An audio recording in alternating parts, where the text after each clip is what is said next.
let's go ahead and before we dig into anything, I do want to share this. This is the fair use disclaimer for the podcast episode or for the show that we're going to do.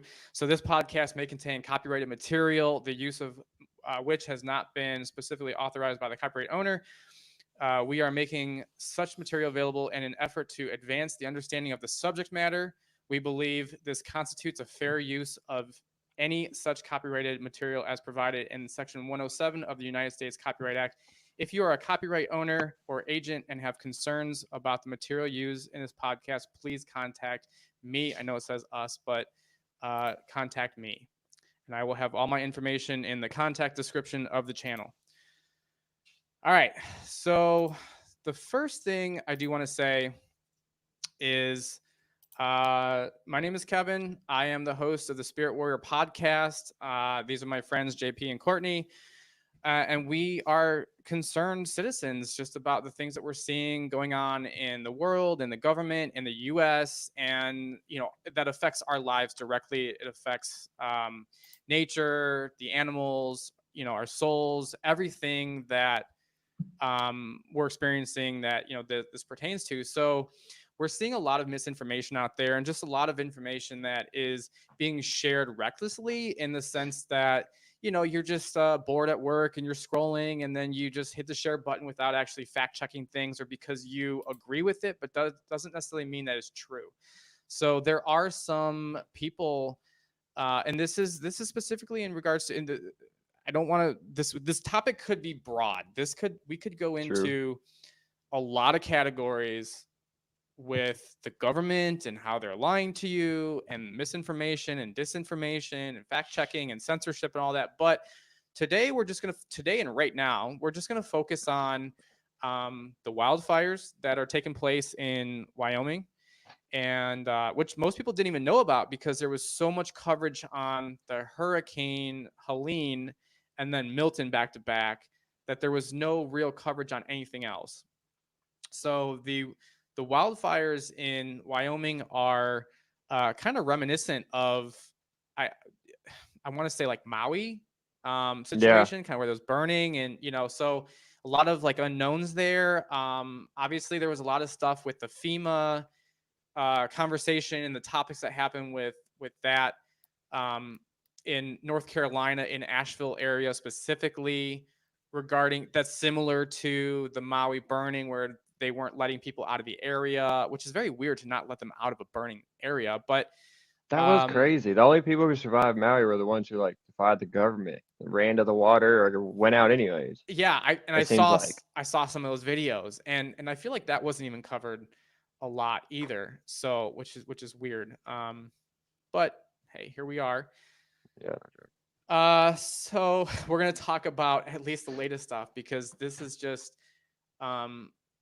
I think I maybe I feel like some of the worst devastation. I mean, some of the video that you see is just, these areas are just decimated, and you know, people are able to make videos and get out to the public and talk about some of the things that are happening. And in a war zone, the way that you defeat your enemy is by cutting off their communications and their supply lines, right? Because then you leave them to their own devices. And then and I'm not a military strategist, but I feel like Right. that's common sense. You cut Yeah. off their communication, so they cannot communicate for supply drops and with each other, and they don't know who's going where and who's where, and then you cut off their supply roads, right? And so these are tactics that have been used in Vietnam, as well as weather manipulation in Vietnam as well, right? So which reminds me of something else I actually wanted to pull up. I had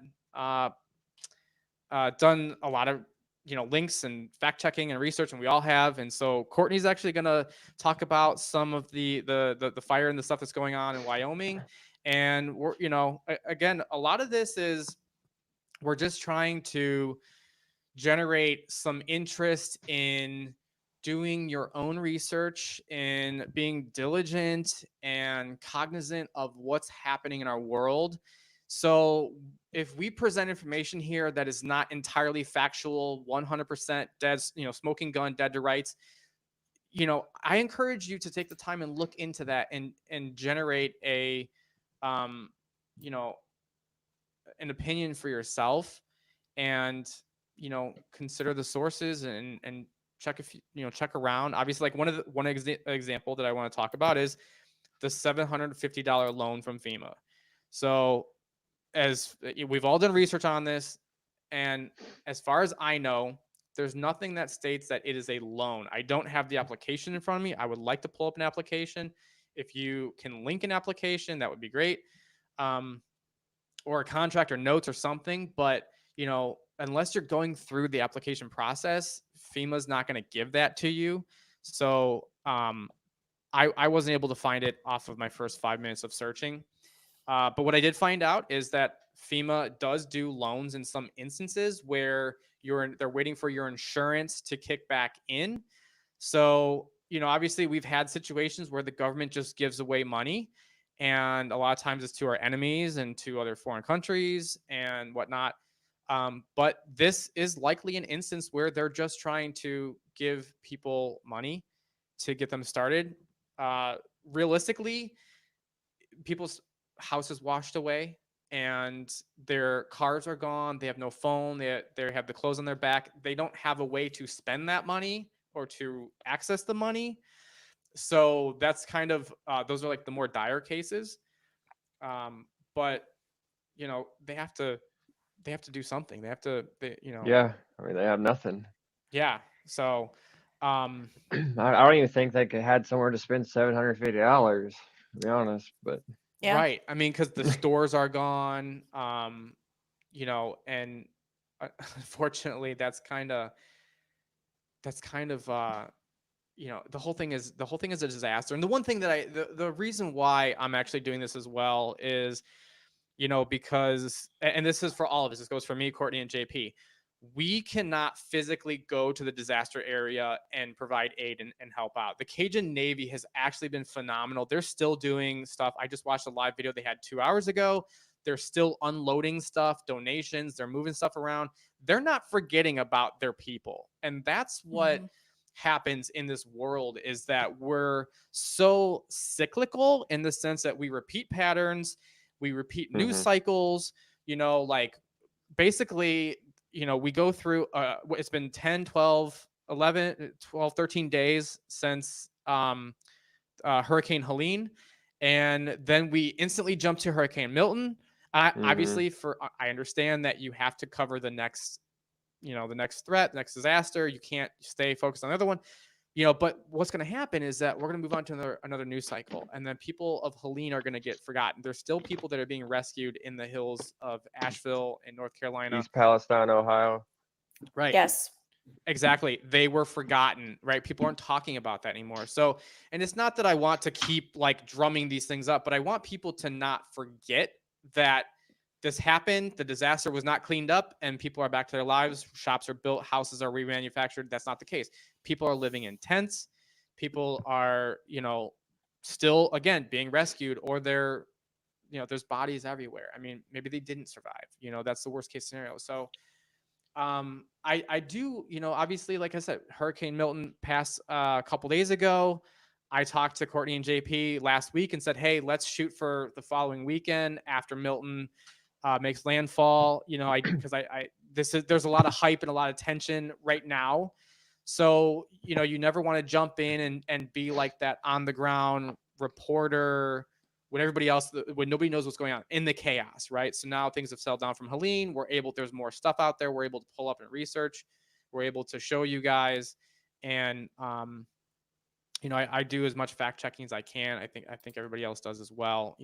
We all try to, I know JP for a fact tries to provide information out like every couple hours or something on my feed from him about, what's happening, and it's all great stuff. So I give props to JP. Courtney, I know you share so much great stuff too. I mean, we, so we're all in alliance with that. And, obviously we are passionate, we care.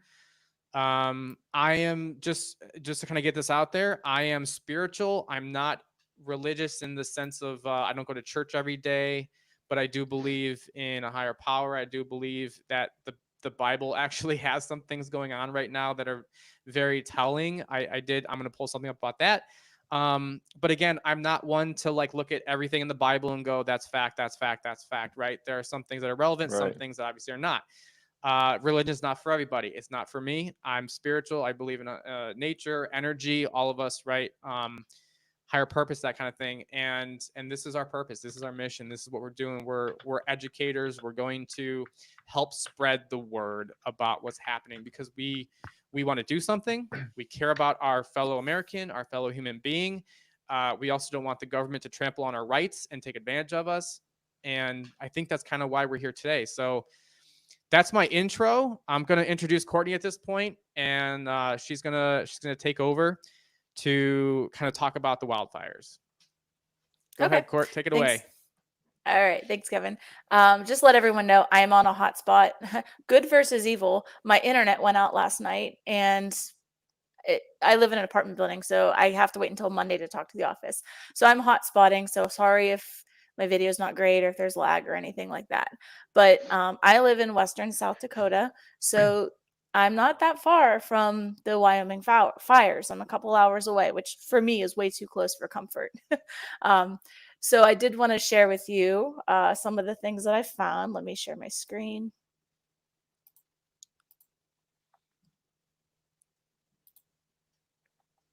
Okay, can you guys see that? Yeah. Okay, cool. Um, okay, so this green section right here, this is where the elk fires are. Now, these are the Bighorn Mountains. This map is from BLM, and this is showing who owns the land in Wyoming. Anything over here on the eastern side, that is private land. That would be like your farmers or ranchers, your everyday civilians. Anything in yellow is BLM land, Bureau of Land Management. So this is BLM land in yellow. The Okay. orange in the middle, that's tribal land. And then up here in the top left, the purple, that's Yellowstone.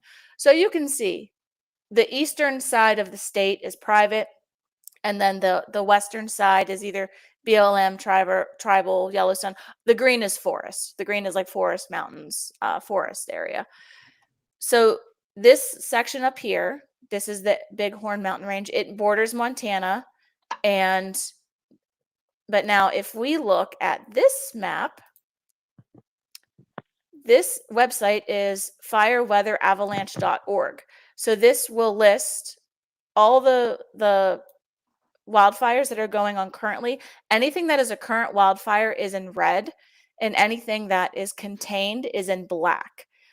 So right here, this big flame, this is the elk fire. So here's the mountain range that we were just looking at. So now that we know that the eastern side of the state is mostly private land and the western is not, isn't it interesting how the fires are on mostly the eastern side of the state? And also, isn't it interesting how the fire seems to know state borders? So I live about here. I live in western South Dakota. We do get wildfires here. And let me just say this. This is wildfire season, okay? This is the West. Sure. The West obviously is going to have wildfires. That is a normal occurrence. And they said that the elk fire started by lightning. Whether it did, whether it didn't, I really don't know, but that's just what they're saying. But I just find it to be very Yeah, me too. I just find it to be very strange that we don't have the wildfires that Wyoming has in South Dakota, in Nebraska. Wyoming got some, or I'm sorry, Montana got some, but it's just weird how like we're all right here. There's no fires, but it's all right here. Now, if anyone's from South Dakota, they're going to say, but Courtney, last week in the Black Hills, which would be about right in here, there was a small fire on Needles Highway. There was. But you know what? It was really small and they got it contained, and within a day it was put out, thankfully. So like I said, they do happen, they're natural, but just looking at this map, it really just makes you think a little bit. Looking at this map, private land is in the white, and looking over here, and the wildfires are all where the private land is. It's very thought And provoking for sure. It is. It You is. remember the California and the Canadian fires? What was it, last year? Yeah. They were pretty bad, and Yeah. they swore it was climate change. Well, And you know, it wasn't long after that they arrested people for arson for starting those same fires and didn't talk about it much. And then you go back to Maui, and the government tried to say, well, it was from the power poles, the power lines. And then the power company said, well, wait just a minute. We didn't have the power on. And it's like, well, which is it? yeah. So, and Yeah. that's exactly that's But so, it could still be lightning because it's a legit thing. it But could. it's like, what's up? So Courtney, I'm gonna jump in here. Can I share my screen just for a second? Because I can't take over while you're sharing real quick. But Yeah, let me unshare. Give me a sec. Throw it back to her because I'm interested in seeing what she. I she's will gonna for sure. continue. I found I something interrupted her. that this is gonna be really this is gonna be really good here. So this is something that Courtney. So she's just talking about. She's gonna talk about Dane here, but this is on Geoengineering Watch. I'll talk about this in a little bit, but this is right here. Wildfires as a weapon. U.S. military exposed.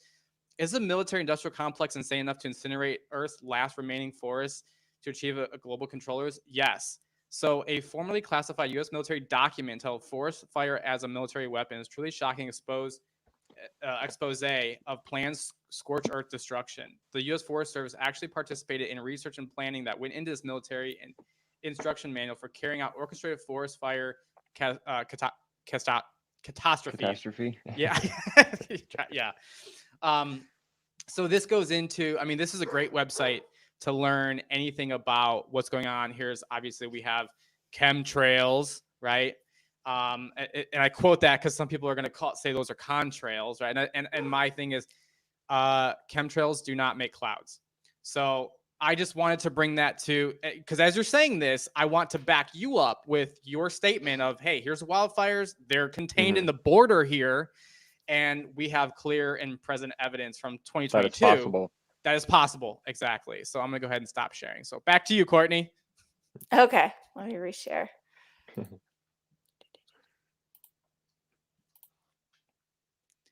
Thank you for that.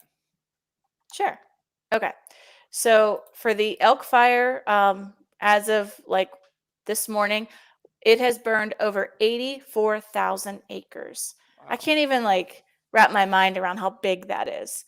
And yesterday, when I was doing a little bit of research, I saw that about 32% of it was contained. I don't know if that's a true number because sometimes you got to check your sources, but we could just say some of it's contained, but most of it is not. We can leave it at that. I think we can all agree with that. The poor firefighters. I mean, they're doing everything they can. They got a real uphill battle that they're fighting right now. So it's a very large fire. And as I was doing my research, I found that in that area, the Blackhorn Mountains, now this is according to the website is wyomingpublicmedia.org. Massive rare earth discoveries could mean new mining rush in the Mountain West. So basically what this article is saying is that the Bighorn Mountains have, it's called REE, rare earth minerals. And it has been discovered here. And now everyone wants to jump on the bandwagon of mining it. There is the Halleck Creek Project, which has 8,000 acres. It's on a mix of private, federal, and state land. So they are, they bought this land and they're going to start mining on it. But there are 17 little known elements. I'm going to try to pronounce these. Hopefully I don't butcher it. Neodymium, I don't know. You guys can read them. I've never even heard of those. Yeah, I haven't. I never either. Scandium. I never either. Neodymium. Praesodium. Yeah, I can't even say that one. Yeah, what I would do on my iPhone, which I'm not on it, is highlight it and hit speak. And I'll speak it. But I've never even heard of those. And if you think like, well, what's mainly mined? Well, like coal and gold, right? But then you think cobalt and lithium. Well, what's that for? Well, that's for electric stuff. What's electric stuff for? Everything else that they're trying to control. Yep. I always try to ask myself, is there a mean motive and opportunity for them? And usually it always falls back when you go to zoom out on all of this. Yes, there is. Why? Because the 2030 agenda. Yeah, that is such a big topic that I would love to cover. I mean, Maybe I could next talk time. about the 2030 agenda. Yeah. We'll have to do another episode on that. Yeah. Yeah, but it says that these rare earth minerals are for specialty glass products, steel making, batteries, various electric components that are critical for many defense technologies. Isn't that interesting? Yep. Military industrial complex, right? There you go. And then down here it says rare earth elements are actually commonly found in Earth's crust, just not usually at economical depths and concentrations. This discovery in Wyoming is unusual because the elements are consistently distributed, highly concentrated, and not radioactive. So, in a nutshell, they made this discovery that these REEs, these rare earth minerals, are abundant in these mountains, and they're like the gem, like just like it says here. They're highly concentrated. They're not radioactive. I mean, this is just where it's like they're being served on a silver platter, so to speak. Right. So, yeah. Now I did hear that BlackRock and Vanguard was trying to pull permits so that they could get in on this mining. However, I could not find direct source evidence of that. Like, I was just like on the internet just hearing hearsay, but I didn't find exactly like the link. But I do know that Vanguard and BlackRock have many little companies under them, and they will use those little companies to do this dirty work. And I just don't know all the names of those companies and all that. So I'm not saying that BlackRock and Vanguard are not involved, but I can't prove that they are at this point. Right. And it makes you wonder if these minerals have been here all this time. Why are they just now finding them in the way they're finding them? Exactly. So then from here, we are going to shift from the rare earth minerals to lithium. We're going to kind of go out of Wyoming, and we're going to go back into the Appalachian Mountain Range. So this website is foreignpolicy.com. So it's a very credible source. Washington wants a white gold rush. And basically, this website is saying that the Biden administration is all on board for us mining lithium domestically so that we are not dependent on China. And what I highlighted right here, one of U.S.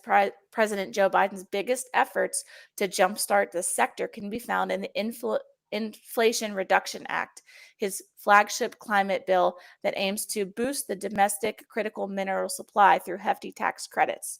So this, that Inflation Reduction Act, that gave our country the green light to, hey, let's start, lithium mining or whatever kind of mining that we need so that we can be domestically independent. Isn't that the act Biden said I was we should have really named it what it really was? We should have really called it what it really was. Yeah. I was just going to say Yes. Yeah. So we're Love how they just sneak stuff in. And it's like America can't really build electric vehicles without China at this point. So they're going to need these mining to mine what they're looking to mine. Yeah. And they're on this huge push for this electric car EV thing, which cool, but they're wanting to force it. The problem with the whole thing is our power grid can't handle it. Exactly. We don't have the tech for it yet. Exactly. If you want to drive an EV, fine, all good on you. Go for it. Exactly. I have no problem. It's your choice. But our power grid cannot handle it. Like, you have people in California who are shutting off their air conditioners because in the middle of summer because they're overloading the power grid, and they're suffering brownouts. For people who don't know what brownouts are, they're like power outages that are spotty. Not all of your power goes out, but like a part of it. Rolling blackouts. Yeah, like a blackout is completely like there's no power. A brownout is like part of your building might be out, but the other part might still have power. It's kind of like you don't have enough power to power the whole thing. that's a brownout. So And California wants to push like everybody drive electric cars. So then like a right. week later, like, well, hang on, don't charge those cars. Exactly. It's Yep. it's ridiculous. So Yeah. Yeah. So then I have this is a map. Well, this is okay. The source is solarreviews.com. Lithium mines in the United States, where mining stands today. So here is a map where you can see all the countries that have lithium. Australia has the most, and in second place is Chile in South America. Chile. And then we got China, Brazil, and then us. So, so and Portugal and Zimbabwe. America is the same. It's Yeah. okay. That's where my family Yeah. comes from. Well, I'm in America too, but Portugal specifically. Okay. Cool. So yeah, so you can see like our country is not the top producer, but we certainly, have it that we can mine it and use it ourselves.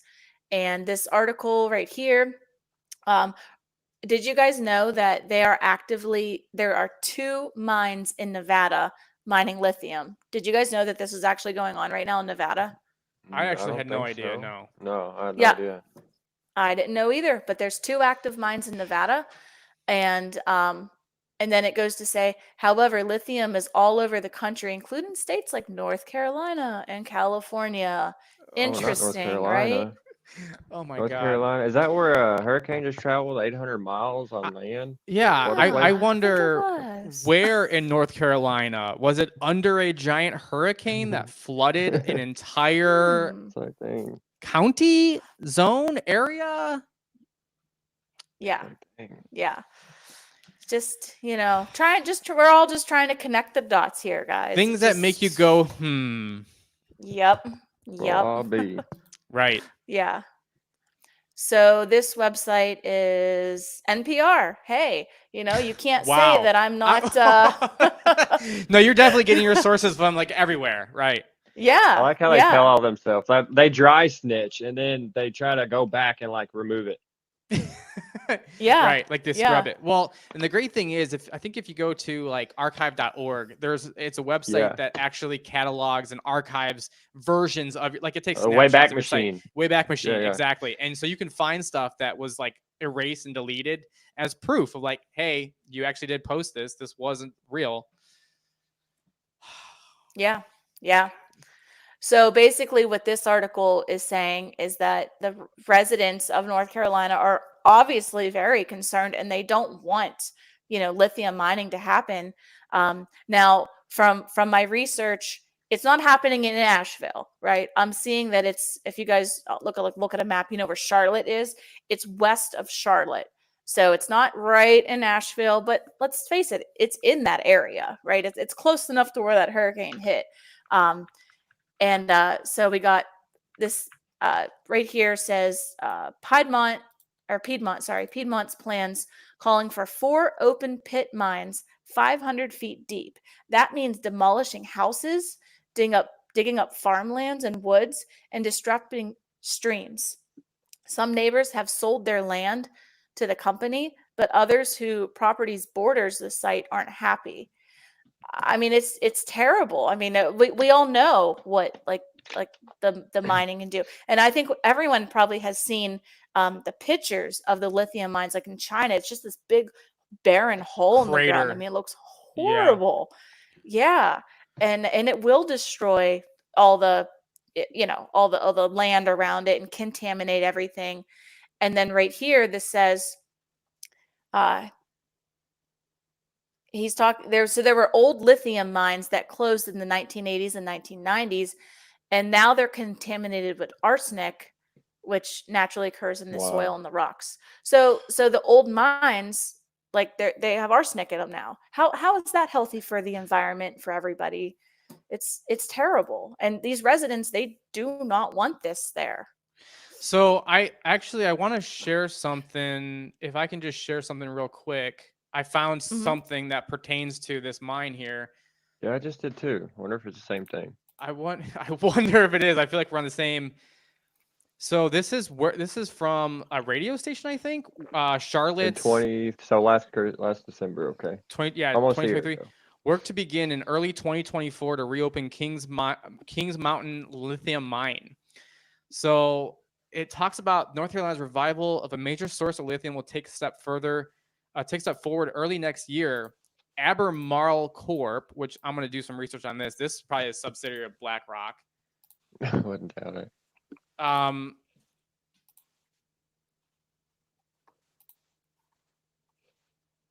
Their headquarters is in Charlotte. Their revenue is 9.62 billion USD as of 2023. They're a specialty chemical manufacturing company based in Charlotte. So they expect to obtain permits and begin draining water in the next few months from the lake. I wonder if that's Lake Lure or whatever they're talking about.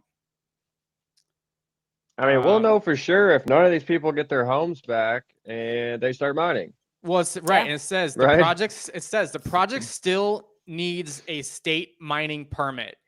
I think it was there's a video that I saw, and again, I'm so inundated with all the information. I've shared it, I've tried to save it, I've tried to kind of do what I can, but I remember seeing that on September 26th is when they got the permit to mine. And said they could be open as soon as late 2026. So this is something that's really interesting because you said this is just west of Charlotte, and this is Charlotte-based Albemarle. It's getting help from a $90 million grant from the U.S. Department of Defense. So I just seen that Piedmont Lithium that you're talking about. Piedmont Lithium aims to be in production in North Carolina by 2026 and is building a processing plant in Tennessee with a $141.7 million federal grant. It's proposed on a site in northern Gaston County near Cherryville. That's where the hurricane destroyed. The permit covers 1,548 acres with 964 acres bonded for disturbance. May of 2024. Wait. A company has received a key state mining permit from the North Carolina Department of Environmental Quality Division and Energy, Mineral and Land Resources in May of 24. The acronym is DEMLR. So they got a permit of May of 24, Piedmont Lithium. It doesn't say where though. Oh, Gaston County. Yeah, that's a hard rock lithium mine in Gaston County, North Carolina. Mineral and Land Resources Company. There's so many. Here's the problem. I don't say the problem because there's so many problems. We have so many agencies and government it's overbloated organizations that are nobody knows who's controlling these and where the money's going, the funneling. The bureaucracy is too big. It's too big, and the problem is we let that get out of control. I don't want to say we as in me, because I mean, for full disclosure, I'm 37 years old, so I voted for the first time in 2020. I didn't vote in 2016 because I wasn't politically savvy. Right. My father passed away in 2012. He was the political savvy guy. I would kind of poke his mind for politics, but I didn't really care about it. So nobody did it. I never right. That's why we're at where we're at. It's because nobody gave a damn. Nobody cared about it. And I still don't, but I do. You know what I mean? Yes. They're forcing us to care. I'm the same way. And that goes back to Trump. Or whoever is working with him or whoever. How was the veil lifted? Why is everything? I mean, America should have been paying attention to politics all along. Or because if you're not, you end up in a situation like this. You know what I mean? Yep. My father used to always say, he used to always say, if you don't involve yourself with politics, politics will still involve you. And so, because everything. And I hate politics. I hate it to this day. I used to always say, I don't give a damn who's president. It's not like the president's going to knock on my door and be like, hey, JP, we're here to change your life. Hey, today's a great day, ain't it? We're here to change your life. You know what I'm saying? It's up to me. It's up to me to feed my kids. It's up to me to pay my bills. It's up to me to live out my goals and dreams. It doesn't matter who the president is, but it really does matter. And we learned that since 2016, especially 2020. I know. I mean, Elon Musk has actually said recently that if Trump is not elected and I'm not trying to make this partisan. I think you can tell just by the podcasts and by all of our attitudes, who we're all voting for. But and then that doesn't. It kind of says itself. But if Trump is not elected, that is the end of democracy. We're in trouble. There are and Courtney, not to jump in and change subjects, because I do want to get back to your because I know you got a whole thing that you still want to go through. But as this kind of come to mind, Elon had indicated that a lot of illegals are being moved into states, red states, red areas, swing states, so that there's no longer swing states. And this actually makes sense because over the last 3 years, 60,000 Haitian migrants have been moved to Springfield. Now I get, oh my God, Springfield, here we go, dogs and cats. I get it. I understand. If that's what the attitude you want to take when you hear Springfield, I get it. Totally. But I live in Ohio. Okay, when the Venezuelan gangs were taking over apartment buildings in Aurora, Colorado, which is still happening, by the way, this is not something that there was a news cycle and then all of a sudden it's like disappeared. This is still happening. When the Colombian or Venezuelan gangs took over apartment buildings and threatened, there's CCTV footage of this happening. Right. And the sheriffs, the FBI, the marshals, nobody wants to do anything about it. I don't know if it's a jurisdiction issue or if they don't have enough evidence or what, but I'm also not deeply like researching that right now. But when nobody does anything about that and it's not affecting your area, you kind of like look at it like you just like glance at your newspaper and go, oh, that's interesting. And then you kind of move on with your day. When it starts moving into your state, you start paying attention. When it moves into a city next to you, you really open your eyes. Because next thing you know, it's going to bleed into your city, and then it's going to involve you, and then you're going to go, "What the hell?" And it was the literal frog in the pot, right? The water was boiling, and you were kind of watching it boil. You were like, "We're good. I'm a lot," And then it got to the point where now you're cooked because it's in your city and you're dealing with it. And there are actually migrants here, and I'm not against immigration because none of us are from here unless you're Native American and unless you're indigenous, right? But even the indigenous people were not from America. They came over from, like Russia, China, like, Alaska, because when there was a land bridge in Alaska. Now we're going back into history of all that, but even from Canada and stuff that came down. And so we're not going to cover history in this lesson today, but that's okay if we're the melting pot, as long as like it's legal and it's not a malicious intent to like fly migrants here and for your own political reasons, and then you're giving them taxpayer dollars. Like the people are state, right? And so, and again, because we are trying to be factual, I will say that there's speculation that people are getting, that immigrants are getting $4,000, $3,500 on EBT cards. I have seen video of them. I've seen the receipts of that one lady. Yeah, showing the balance. It was insane. It was like 20 grand cash. Right. And then the EBT was like 8. I'm just saying, like, one side of my family comes from a Cherokee Indians. The other side I directly come from immigration. I know we all may at some point down our line, but I come directly from, my grandfather was not born in this country. Shut the damn border. There's a reason why you don't let just anybody into your house. You want to vet them. You know what I'm saying? Right. It's the reason you don't leave your doors unlocked, your doors open, your windows open at night. I mean, I do because I'm in an apartment building, but I'm 3rd floor up. So if you're going to break in, you got another thing coming. But that's the reason we don't, right? And again, here's the other thing, the irony of that, I will say. You have a lot, and I'm not trying to get on my soapbox here, but you have politicians who are surrounded by armed guards and they want to take away your guns. Mm-hmm. Right. And we can claim like they want to take away your guns. And obviously people are going to go, they don't want to take away your guns.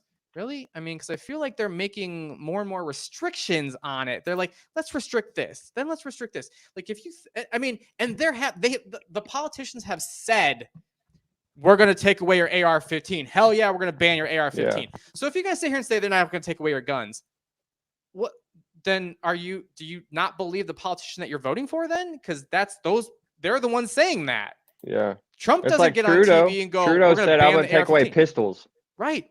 So, And then, or no, he said he's going to take away ARs. ARs only. We ain't touch nothing else. So what came next right away? Pistols. Oh wow. yeah. So it's just, and obviously Australia did the same thing too. They did it with one, and it's all about testing the waters, right? You Yeah. cannot just, and that's what this and this goes back to cloud seeding, geoengineering, weather modification, weaponizing the weather. You cannot just do something and like the people are okay with it. You have to socialize it with society, and they accept it. They normalized to them, right? So that's what they're doing, is they're normalizing. It's like drip feeding, and I don't want to get into another topic here, but they're drip feeding UFO and disclosure, right? Like, Right. it's during COVID, they're having the hearings about going through the whole, like, what was it? They were analyzing like 100 or 200 or something sightings. Crafts or something. Yeah, something like that. And they were saying like they couldn't identify 97%, 3% they could, or whatever. So again, I could pull up the website if you want to see facts, but you can also do the research for yourself as well and see that. And that's why, like, we're talking about it, is to get you to go out and Google search it. I would actually not use Google. I would use a different search engine, because that's the other thing, is big tech will censor your searches, or they'll filter the results based on what they want, or whoever's paying them to do this. That was actually proven. But it's like back to the gun thing. These corrupt judges know. I mean, not judges. The politicians. They know how the system works. Is they're gonna get what they want for a little bit. Like recently, the New York judge ruled that constitutional carry that they tried banning was unconstitutional. Just recently, I seen that yesterday or the day before on X. They know they can ban it for a short time, but then it'll take a few years, and then a judge will step in and override it. But they're getting what they want for a short period in the of time. meantime, because the And if there's justice not a system brave is enough so slow. judge to stand up, then what they've done will stick until a brave enough judge stands up. Right. The justice system is so slow, so it'll take months and months for something. And in the meantime, you can't fight the government, because they have the power, the money, the attorneys. They've got the laws on their side. You, as a normal civilian, try to fight them, and you're screwed. I mean, because you're spending money, your time, you could lose your job, right? Because now you're fighting this situation. Yeah. So it's just crazy. Courtney, go ahead and jump back and let's jump back to take her. over I again, want to learn because about that. I really want to hear what you have to say. Okay.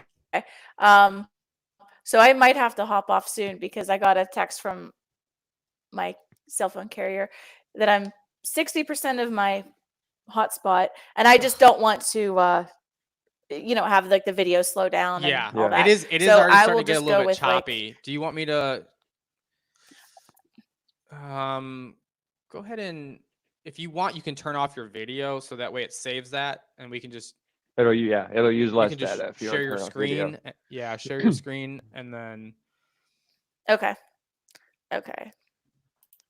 that because the video upload is going to be the biggest. That's what I was concerned about. Okay. All right. So I'm not gonna play. I'm gonna skip this one. But basically, Kevin can put the links for this video in the description, so if you guys can watch it. But basically, this is talking about that $90 million federal grant awarded to reopen the lithium mine in like west of Charlotte, North Carolina. So you guys can watch that with the links that he'll put in. But that's what this video is. In YouTube, it's in the description already. Yeah. And then this one is another one that you guys can watch. Plan North Carolina lithium mine faces environmental pushback. Basically, this lady was saying she moved to the area so that she could kind of like grow her own food, have everything be organic, and now that with the threat of this mine, all of that's going to go out the window, and she doesn't know what to do. She can't afford to move somewhere else. She's just in a real pickle. And it's just really sad, like how this is like ruining people's lives. Yeah. Holy smokes. So I wanted to shift gears, and I wanted to talk to show a Clayton Morris. Yeah, I love him, and so everything that I'm talking about, guys, you will have a link in the description of this, so you can go look. I highly recommend for everybody to go watch this video, the whole thing. It was really hard for me to just pick a couple like segments, but Yeah. I'm just gonna play a couple clips from it. This is just really interesting stuff. This is about how we can control the weather. Yeah, him and his wife are pretty good at this. Oh yeah, I was gonna use the same clip.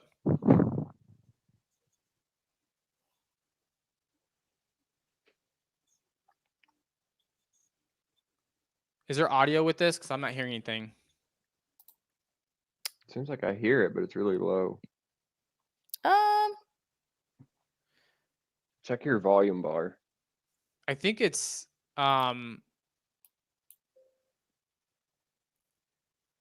me try it. Was that any better?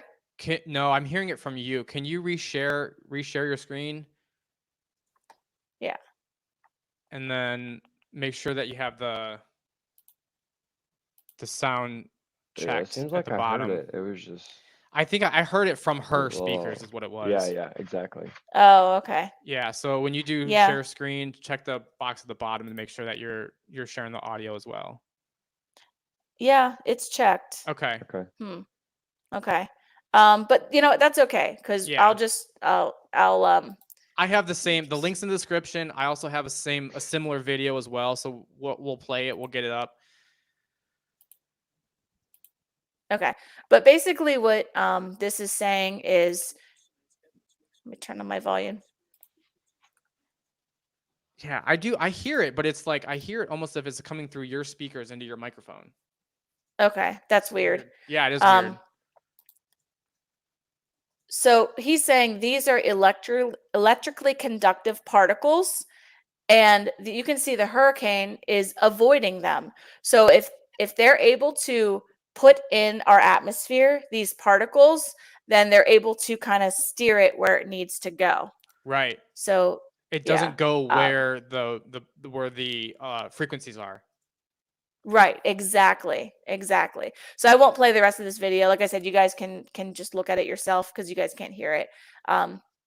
So yeah, so that one was that one. This is a really, really good interview with Dane Wigington. Highly recommend to check that out. There's another interview where I'm not going to play it because you guys won't be able to hear it. Look at the link, but Bill Gates, this was, I don't know exactly the year. This is maybe, I'm going to say 20 years ago-ish. He got a patent to control the weather. And there is a live, I don't know if you can, but there's going to be. Play it and see. So it's a live, what's that? I was going to say, play it and see if we can hear the audio on that one. Okay. No, it's also choppy too. I think your dad is. My dad is dying. Yeah, your dad is dying. Charge it up. Okay. Yeah, but again, guys, you can just check this out in the links, but like you can tell this is an old video, right? The quality isn't great, but here's Bill Gates meddling in things that, he shouldn't be meddling in, and he was trying to control, the video says he's trying to reduce the severity of hurricanes, but sounds all well and good, but what else is he doing, right? So bro can't even keep a virus off a computer, and he wants to tell us how to keep a virus off a human. I ain't. Exactly. So I'm just not gonna play any more videos, but I think you guys saw probably like a lot of videos on social media from people who were impacted by Helene, who had the worst of the worst. Like this lady, I mean, I think a lot of people saw her. She really went viral. She was basically saying that she was stuck. She could not get, like, her roads were washed out. Like she could not get to town, and FEMA told her they could not help her because they couldn't reach her, and that she had to come to them. And it's just like, yeah, what? But I've seen something like that, right? Like, how are they supposed to get there? Exactly. So it's insane. And so now I kind of move into my FEMA, where obviously this is on their website. And Now they have a shelter and services program, and this is for the a lot of their money is going to the illegals. So if you look down here, what's it say here? Can't remember. Yeah, but this is where the money for the illegals is going. Now, this is different. This program is different than their disaster. I can't remember what the other program is, but like their disaster relief. But to me, that doesn't really matter. You know, FEMA is for our federal people. emergency management, not international forward aid management. Yeah, yeah. And so you can see, you know, compare last year from this year, you know, just how many millions of dollars are going for the illegals. It's disgusting. Absolutely disgusting. I don't remember. It's like all these NGOs, non-government organizations. They're the ones who end up with all the government money. Yes, yes, yes. This video, like I said, I can't play it. It was Mayorkas saying that FEMA was going to run out of money before the season was over, hurricane season was over. So that's what this video was. Yeah. And I think probably many people heard him say that. This is from FEMA's website where they are saying, you know, like the rumor response. And I was looking at the third one from the bottom where it says, you know, they distribute aid. The rumor was that they distribute aid based on demographic characteristics. Then it says FEMA provides assistance to survivors regardless of race, color, national origin, sex, sexual orientation, blah blah blah. Right? Like they provide aid for everybody. Say that. Of course they say that, and then they turn around and say, "Well, LGBTQ are the ones affected the most, and if you're black and everything but white, you're affected the most by these hurricanes and natural disasters." Yes, yes. And that's what I had. I can't play it, but the links will be down below. This is a Zoom call with FEMA, and they're basically saying that the LGBT community and you know anyone else who's you know not at the same equity level, they want to give them help first. This guy that has this is what happens when you have a bunch of incompetent people DEI hired into an administration. The shit we're seeing today. Did you actually see that the lesbian captain of that who sunk that warship or whatever? Yeah, she was. She drove the ship on ground and sunk it. It's like, well, that's what happens when you do like DEI and you're like, well, you know, it's like, look, I got nothing against gay, just hire qualified homosexual people. That's right. It. It's all about qualifications, right? Like we should be in a meritocracy where like you get promoted based on like the merits of what you can do. Like it's just not going to go into that. Go ahead, Courtney. Please finish. I love this. This is I don't want to keep eating up your time. No, it's fine. And then the last thing, it was FEMA related where again, watch the video with the links. This administrator is saying that they want to focus on hiring like you know, black people or you know, just like the minority. They want to start focusing on that so that they could have diversity. Well, how about just hiring people who are fit for the job, no matter who they are? If that's a 17-second clip, I mean, what I could do is I could actually, because I have all the links, I could actually just pull those up myself, and I'm trying to find. I'll stop sharing. That's all I had. So that I can share your. I've got the lithium here. Map. I think I'm missing some links. Oh, I thought I sent them to you. I'm missing those. You want to send those to me in the chat? Oh, wait, no. FEMA hiring diversity. This is one. That's a 2. FEMA ran out of money. Here's this one. So.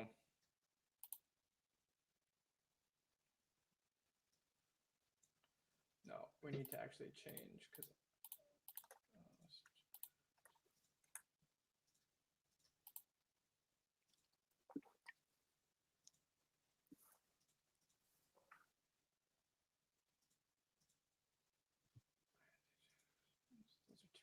Okay, so Can you send that one in the chat? Yeah. Website rumors. I'm looking at all the links that you're sending here. The last one.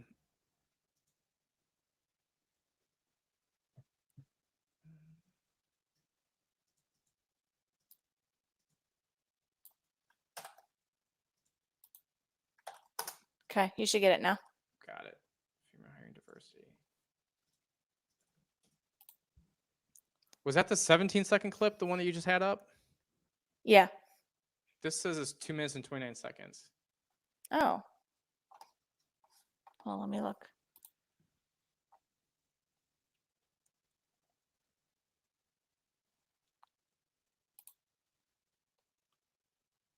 If it's 2 minutes, you can put it on 2x and cut it down in half, I guess. You can still understand it if it need be. Like, it's not too fast. At 2x, it's fast, though. But not too fast where you can't understand what they're saying.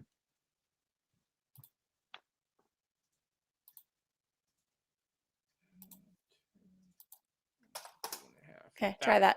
Okay. Yep, that's the one. All right, so I do remember seeing this clip, actually. Let me see here. All right, yes. Okay. No, the more our workforce resembles the nation we serve, the better that we will serve it. We are adapting our recruiting efforts to reach individuals from underrepresented communities. By partnering with organizations like historically Black colleges and universities and other minority-serving institutions. So what essentially they're saying there is they're cherry picking for their positions that they want to hire for. Yeah. Which is fine if they're qualified people, but you don't want to go see a doctor who learned on YouTube only. Right. And it's kind of like when it came out that Biden had picked Kamala because she was a Black woman, and she's not even Black. She's Indian and Jamaican, which according to Janet Jackson and a bunch of other people. Right. And Candace Owens.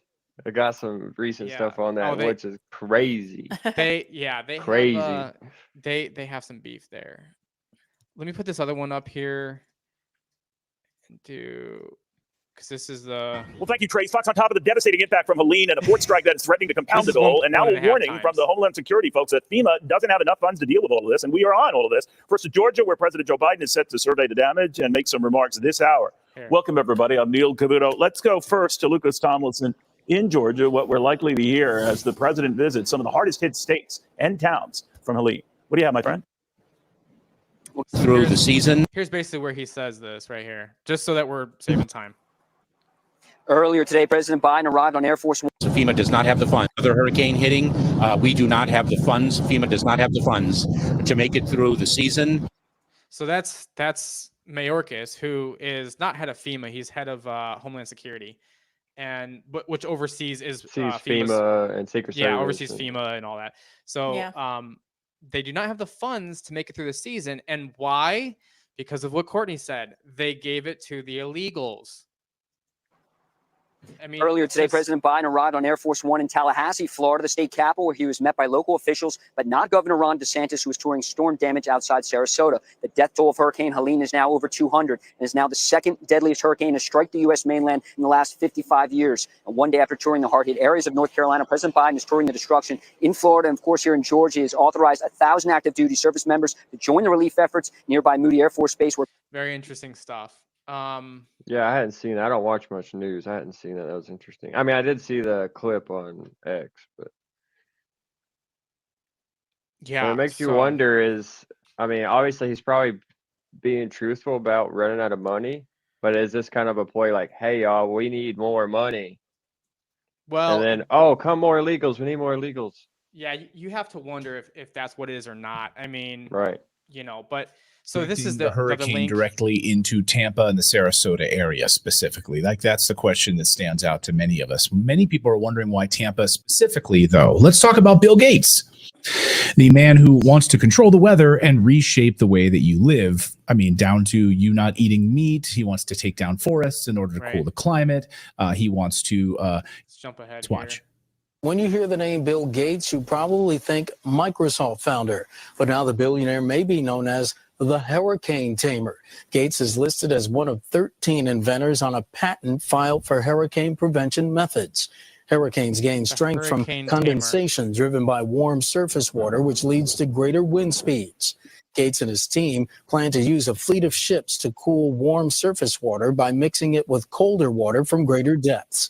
They hope this will sap energy from growing storms, leading to weaker, less devastating hurricanes. The patent, which isn't expected to be approved for another 18 months, was submitted by C-REIT LLC, a sub-entity of an Intellectual Ventures and an invention acquisition and development firm. How convenient. Right. What could go wrong? Very interesting. Very interesting. This is also the one Biden running out of money. So, yeah. So again, just to kind of jump topics here, I'm going to share. So I'm going to share the window. We're going to see this here. That way I can just kind of jump tabs. So this is, can you guys hear this? Yeah. No. All right. There's no I audio. can't. Yeah. No? Yeah. No. It started to play and then pause. Oh, that's weird. I wonder. Anyway, so this is Dubai. Dubai got hit I remember with this. The airport was Oh, flooded. wow. 2 years worth of rain in 24 hours. Oh my Okay. gosh. Right. So Wait, how they- much rain? 2 years worth of rain in 24 Holy hours. smokes. Yeah, Over a didn't they half a admit foot. to the cloud seeding or something? So the UAE denied that it was cloud seeding. However, the UAE has officially discontinued the use of the US dollar 10 months ago. Yeah, I know the bricks are trying to drop off of the US dollar. Right. So Which is supposed to be coming. UAE officially stopped the use of the US dollar, and then you essentially have this was in April 2024. So they basically got fucking downpoured on. They're like, "Oh, okay, you want to stop using our the petrodollar, US dollar for petrodollar? All right, fine. Then you know what? We're just going to flood you." And this is what it looks like. And UAE is like this and Dubai is like this city that has grown so much. Yeah, it's beautiful. It's crazy. I mean, look at this. It's crazy. Yeah, nobody can look at this and be like, "Oh, that's normal." That's Sometimes normal. that happens. Right. This No. is normal. That's normal right there. I mean, and speaking of patents right here, here's propagating sound through bodies of water to generate and direct wind for the purpose of moderating and affecting weather patterns. This was in 2019, and it's a patent design. You can see the images here for how to use sound to affect the weather patterns. Okay. And this is another one for a hurricane and tornado control device. So think about this. To file for a patent, you have to have some kind of proof that the patent is functioning, right? Because you can't just go, I want to patent an idea, but I have no idea how it works and it doesn't work. I've never tested it, right? So this was in 2001. So they're clearly, and I think some of this was like, so they're using like frequencies here and radar and things like that. And again, a lot of these things that we were talking about in the video, where they were sharing the green particles and stuff. And then this is another one. It's a method to influence the direction of travel of hurricanes. Probably the most important patent that you will see in this entire podcast, as it relates to a 500-mile inward hurricane that doesn't normally happen. Because as I'm in Ohio, we got rain and effects from the hurricane, not like tropical storm, but we had wind and rain from it. So obviously going so far inland that, like, how could you like, I have to ask, how can people ignore that these things are real, they're possible, they're happening? Okay, consider that they're possible, and then do some research and go, okay, there's a patent from 2012 for influencing the direction of travel of hurricanes. And this goes all down into all the claims of it, right? So I claim my method to influence the direction of travel of hurricanes, to sway them into a desired direction, as here and described in these specifications, for intersecting, thrusting, and deflecting the route of storms. So basically, you can control where the hurricane goes. It's a patent. Okay, like this is out here on Google. You could this is all the information. Hurricane Katrina, as it happened in 2005. Katrina's photograph shown in 2 of 10 shows a hurricane poised over the Bahamas, east of Florida, and northeast of Guantanamo. At this time, Vector 2, a powerful Atlantic Ocean wind current traveling in a southwestern direction, intercepts Vector 1. That was the steering wind carrying Hurricane Katrina into northwestern direction up to that point. So this paragraph right here, case 1, literally tells you they use Hurricane Katrina as demonstration of controlling the direction of hurricanes. It's right here in front of your fucking face. It's right here under your nose. How else does a hurricane go 800 miles inland? I mean, I can make the text bigger. It literally says this. This is case 1, Hurricane Katrina. Like, case 2, Hurricane Wilma in 2005.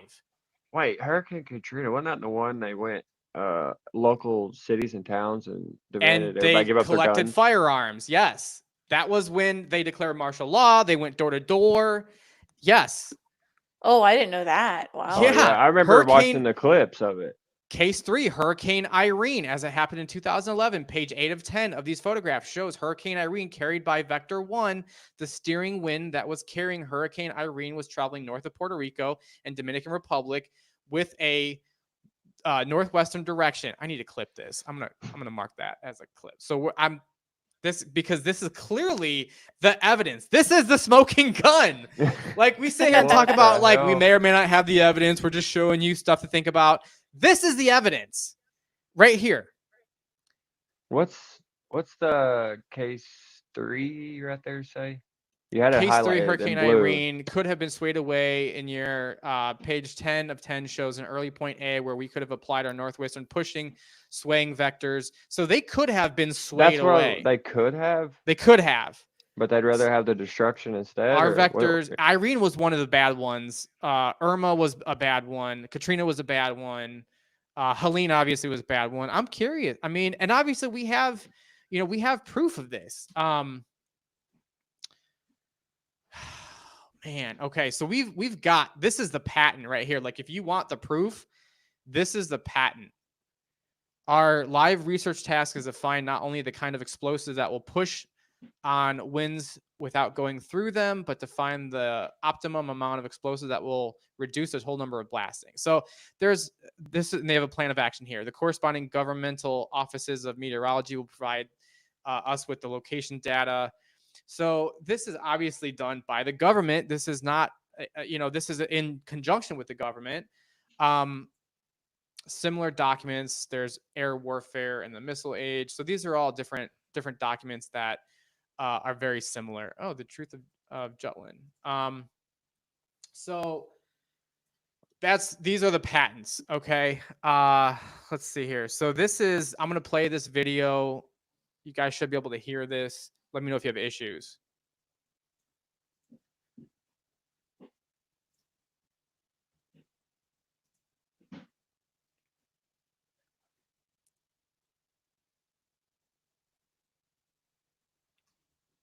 No audio yet. So you don't hear it? Mm-mm. No. Okay. Let me reshare here. That's weird. It was working just a little bit ago. I know. When we tested it. Evil forces at work, I'm telling you. Oh, you know why? It's because of the window. I'm gonna actually do it this way. What if you blow the window up? It's not that. It's because of the way I'm sharing it. I'm gonna do it this way. You'll have audio here. To steer it seems to be with the in the foundation for the development of a weather satellite. that will permit man to determine the world's cloud layer and ultimately to control the weather, and he who controls the weather will control the world. There are many known ways to control the weather, and the best way to steer it seems to be with the NEXRAD Doppler Weather Radar Network. The circular blue flashes seen in this video are frequency transmissions from the NEXRAD network of transmitter installations. The brighter the blue flash from a frequency transmission installation, the more pronounced and powerful the repelling effect on any air mass or storm in the vicinity will be. Where there are no blue flashes, there is no transmission, thus no repelling effect, thus no resistance for a... I mean, you can see it right here. As like the blue and the green pop up, it's moving this way. And then they're going to, you know, I mean, there was nothing over here. And so it was moving, you know, I'm like pointing to the screen as if everybody can see it, but you know, like there was nothing over here and it started moving, and now it's popping up over here to keep it going Translation. up now. A migrating storm will be hindered from moving toward frequency transmissions and will easily migrate in a direction with no transmissions. So again, I ask, was Hurricane Helene's path and behavior just an act of nature, or was it engineered? Whatever happened during Hurricane Helene, our own government is actively victims of the flooding. We're in Asheville. This is Jonathan Howard. This guy has done so much. He was on Shawn Ryan. This is him right here. So this is 32 talking about the photo ops. Just to take a photo op for Kamala, and they never sent the bird. Wait a minute, what? They loaded an entire C-17 full of supplies for the hurricane victims, just for Kamala to go there, take a photo, take a video, and they never sent the C-17. It was just a full. Serious? Yeah, that was a National Guard, North Carolina National Guard unit. That was a 06 that reached out to me.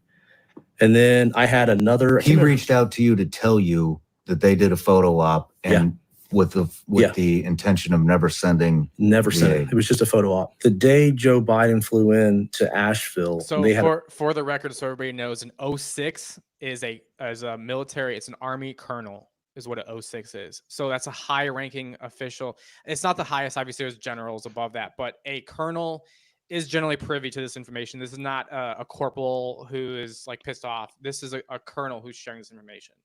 to put up another temporary flight restriction over like the entire airspace there. There wasn't an exact time. It just kind of said from like, I think 11 to like 4 p.m. or something.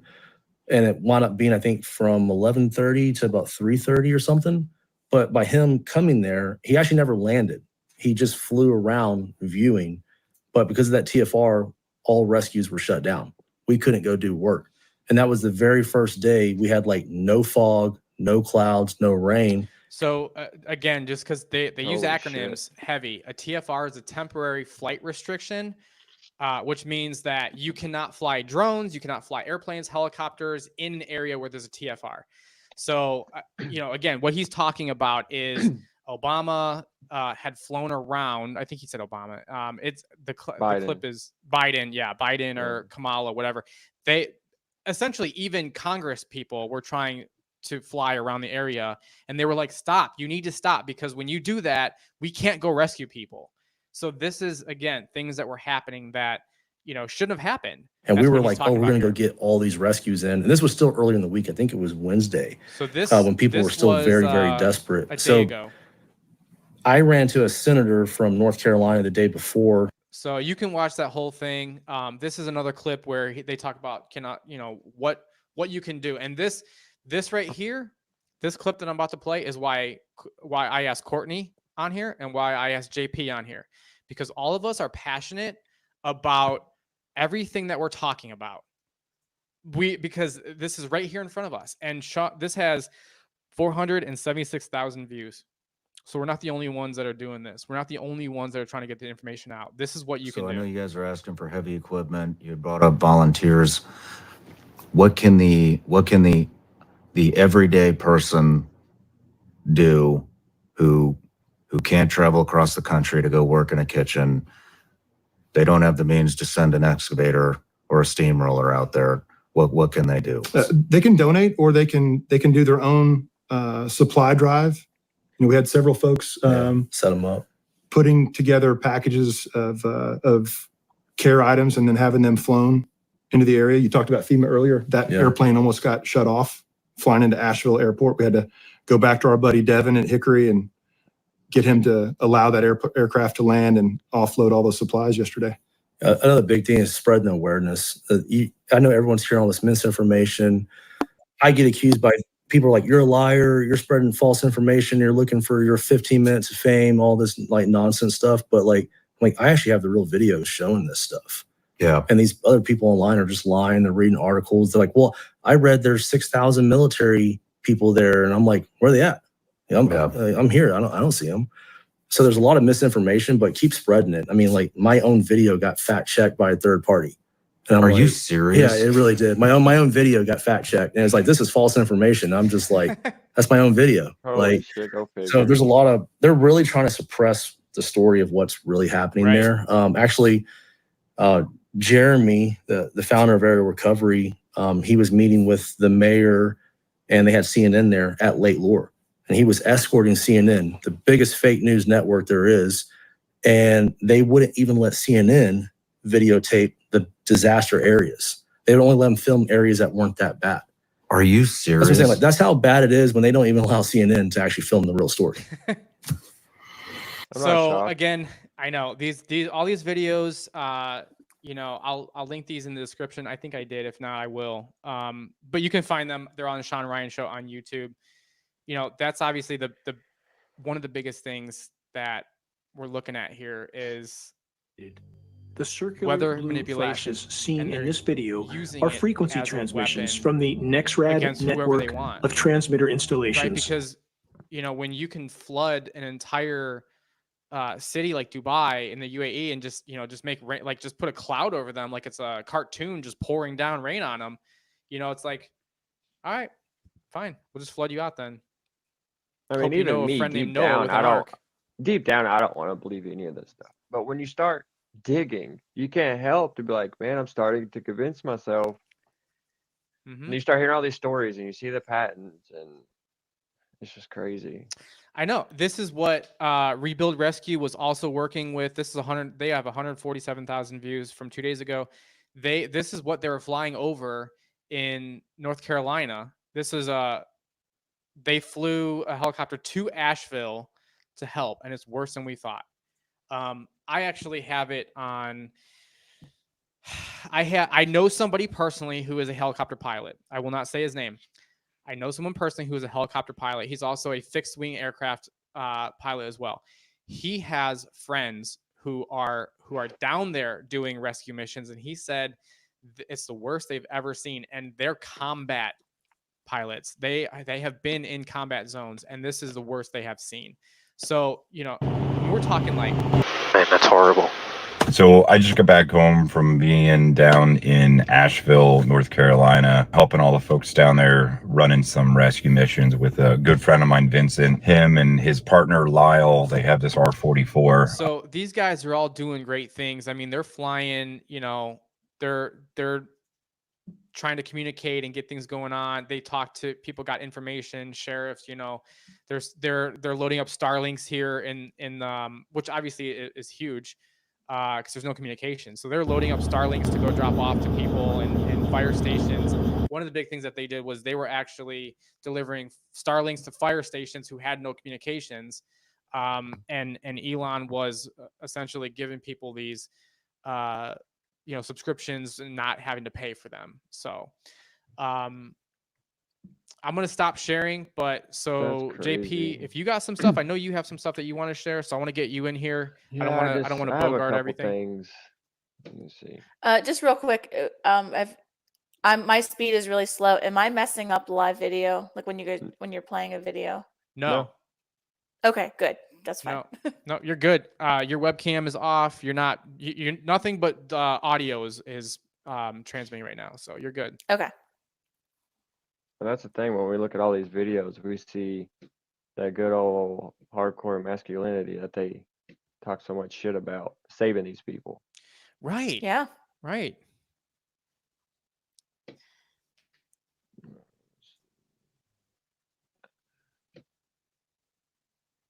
Oh, I can get into HARP. HARP is Can you see my it's X screen? yeah, yep, we can see it. Okay.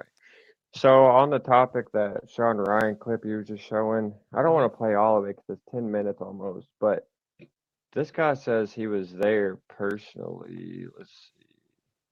Days trying to figure out how to talk about this without getting Let's pissed. try 2X real quick. So we can... Our orders were rescinded. We're not going. We were replaced by the Michigan Army National Guard.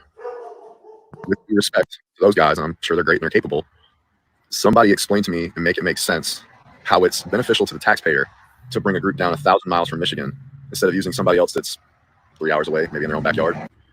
The insult to injury was not just the fact that you spun up an entire battalion and then told them to stand down less than 24 hours later. No, the insult to injury was when, I'm telling y'all, I gotta watch it. Don't end up saying some shit. It's gonna get me in trouble.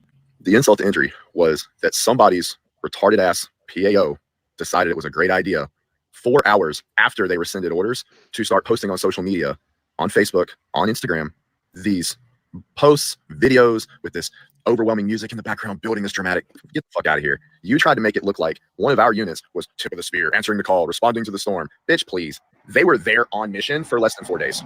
And the majority of that time was trying to get to the fight and get your equipment there so that it could be offloaded during a photo op that I'm still not certain how PAO just happened to get there right at the same time that one of the D5s was getting there to be unchained off the fucking trailer. It sat there. They were there for like maybe 3 days after that, and then they had to get pulled. And I'm also going to be very gracious to the individual that was featured, let's put it that way. And I'm going to assume it was not that individual's fault. And that He's talking about Kamala right here. they were not being a Spotlight Ranger, and that it's just by maybe misfortune or ill opportunity that the PAO somehow, some way, didn't get a single shot of any of the soldiers, only of this person, the same person that they interviewed and that they talked about the entire time. Because if I were to not believe that that was just a simple mishap, I might be fooled into thinking that we had the hero of Appalachia in our midst. But I'm not going to assume ill will. I'm not going to assume bad intentions. I'm going to blame the PAO for that.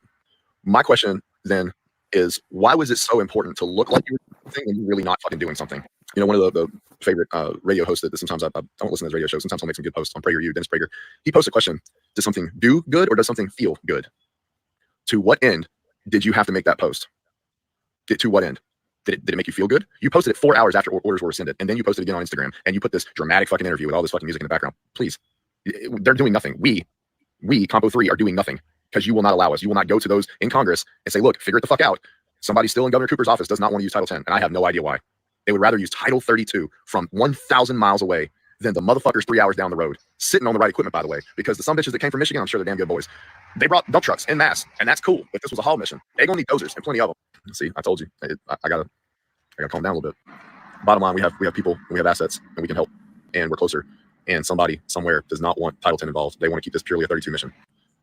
I've been educated recently by a colonel that there's some sort of a dispute. Can you pause this for a sec? So I just want people to understand, because there's acronyms in here. So when people watch it, I want them to feel like they understand what's happening. So PAO is a public affairs office or public affairs officer. Title 10 orders require federal level activation and are funded with federal dollars. Essentially, it's they require the activation of members of the National Guard. And then Title 32 orders allows the governor, with the approval of the president or the Secretary of Defense, to order a member to duty for operational homeland defense activities. So that's Title 32 versus Title 10, because I didn't actually even really know this when listening. And I feel like military people tend to like talk about these things and assuming everybody knows. Yeah. Know like what they are. Like, you know, even when Jonathan was talking about, you know, he rolled up on some PJs, which are, again, acronyms, parajumpers, pararescue, Air Force pararescue. They were waiting for Title 10 orders. So they couldn't actually go do anything. So it's like you have these people there, but they're waiting for orders to go do something. I thought going there was the order. I must be misunderstood. I must be stupid, apparently. So very interesting. Go ahead, JP. Yeah, and I seen a clip the other day, and it was a long clip, but I only watched a few seconds of it and like carried on with what I was doing. But I'm pretty sure it was Matt Gaetz saying that the governor was like doing it because he's making things political. But so the North Carolina governor was not around anywhere for 3 days. He was missing, and the lieutenant governor had like no authority. I mean, he technically should have, but he's like, I don't know where the governor is. So he should have made decisions, but unless you know that like the governor is like, deceased or something, you can't really make calls like that because you don't know what the governor is making calls for. So it's really hard to, I can understand like where they're coming from, but political bullshit at the highest levels between Compo 2 and 3. In essence, we fight for the same recruits. We're recruiting for the same MOSs. We're sometimes fighting for the same funds, the same money, in this case, the same missions. And the thought has been brought up before that Compo 3 or Compo 2 should absorb Compo 3, essentially that the National Guard should absorb the Army Reserve. And I guess that's been brought up again and again, and that's like a consistent theme. So that's why they may not like each other. I don't know. I will tell you, that is a hard fight to explain relevancy when we don't have the capability to jump in and help. The National Guard's damn sure not perfect. Trust me, I know. And it sucks for a lot of reasons. I'll get into that in a minute. But it's really hard to fucking explain your relevancy as an organization when your claim to fame is that you just go to endless CTC rotations ad nauseum. Going to NTC, JRTC, CSTX, WarX, FPTM, doing that in an endless fucking loop, just one fucking stupid eval after another, only to, you're trying to evaluate your ability to be ready for mission. Only when a real world fucking mission comes up, we can't fucking go. Except the PAO is going to make it look like we were there. Oh, so it really doesn't matter whether or not we can actually do the job. We just got to look like we can do the job. Is that how it works? Gee, I should have already known that's how it works based on your fucking USRs. And don't misunderstand me. Being a National Guard soldier fucking sucks. Not only do these boys get activated for every single one of these, think about it. 15 other states that were not affected had to uproot their lives and jump in to go help somebody else out. That shit happens all the fucking time, almost every year. Then you mix in the fact that, at least this is the way it used to be, the National Guard does not get paid by DFAS on the 1st and the 15th. No, sir. No, ma'am. The National Guard gets paid a paper check whenever the state goddamn feels like it. If you get hurt, you don't get an LOD and TRICARE. Your ass gets to file a workers' comp claim on Blue Cross Blue Shield because you're a state employee. Up until 2 years before I left them to join the reserves, the Guard used to not even pay commensurate with rank. You got paid as a state employee, not based on what your rank was. They finally fixed that. It got so bad with soldiers having to go like 3 weeks without fucking checks that they had to come up with some sort of partnership program with the South Carolina National Guard Credit Union to hand out payday loans, 0% interest payday loans to get them by and to bridge the gap because they couldn't get paid fast enough. Then you throw in that these guys that are coming on orders, guess what? Guess what they have to do next year? They still got to do AT. Oh yeah, this ain't their AT. They still have to do AT. If they have drill days that fall within this period of activation, they have to make those up too. Being in the Guard sucks. But I can't imagine it sucks as bad as being part of an organization that will bloviate and pretend to be part of the solution when it's not, just to fill its own ego, meanwhile sending us to pretend like we're preparing for a fight that's not there and running away from the fight that is there because we can't educate our elected leaders on what it's going to take to get us involved. Once again, these are my thoughts only, and are not representative of any branch of the DoD or any branch of fucking anything. Yeah, so. Wow. That, it's crazy. Yeah. It's disgusting. Yeah, everything you said was just disgusting. Oh, I know. This is our government. This is where our tax dollars go. This is the people that we put into office. And it goes back to hiring people who are not qualified for the job. You get a bunch of this. It goes back to that. It goes back to the fact that they just don't have our best interests. They just look at us like we're stupid. Like, we don't know any better. It's power. It's power and manipulation is what it is. Yeah. This was the one about the FEMA loan, but I couldn't find that application. And even if it's just $1 or $750, if you, this is the veteran FEMA inspector. Yes. I have a dire warning to those that are going to take the money. There is a contract at the beginning when the inspector gets there, before he starts inspecting. There's a contract that the claimant has to sign. Practically illegible. The writing is so small that 12 years ago I had to use a magnifying glass, and that's when my eyes were good. In that contract, if you do not pay the money back, it is a loan. What? A loan. And even if it's just $1 or $750, if you don't pay it back, they have the right to seize all of your property. That's insane. The $750 that they're saying that they're going to give people, that's a loan. It's in the contract to receive it. So I do, again, in accordance with the show, I do want to make this statement that obviously we all go into this with skepticism, playing devil's advocate, right? Like we're all trying to think like this. And I haven't found proof of this for sure. Right. And that's what I was talking about earlier was this is a very interesting video. This FEMA inspector, we don't know his name. We don't have a contact information for him. We don't know who he is. I can't find the form he's talking about. Can't find the form. So I'm not advocating and saying that this is a lie, but what I'm saying is this is part of why you have to do your due diligence. This is why we talk about things and we do our deep research and we come across these articles, and these are the things we're talking about, right? So FEMA has no jurisdiction over land at all. They partner with people that do. They partner with like BLM, right? But they don't have any kind of jurisdiction to take land.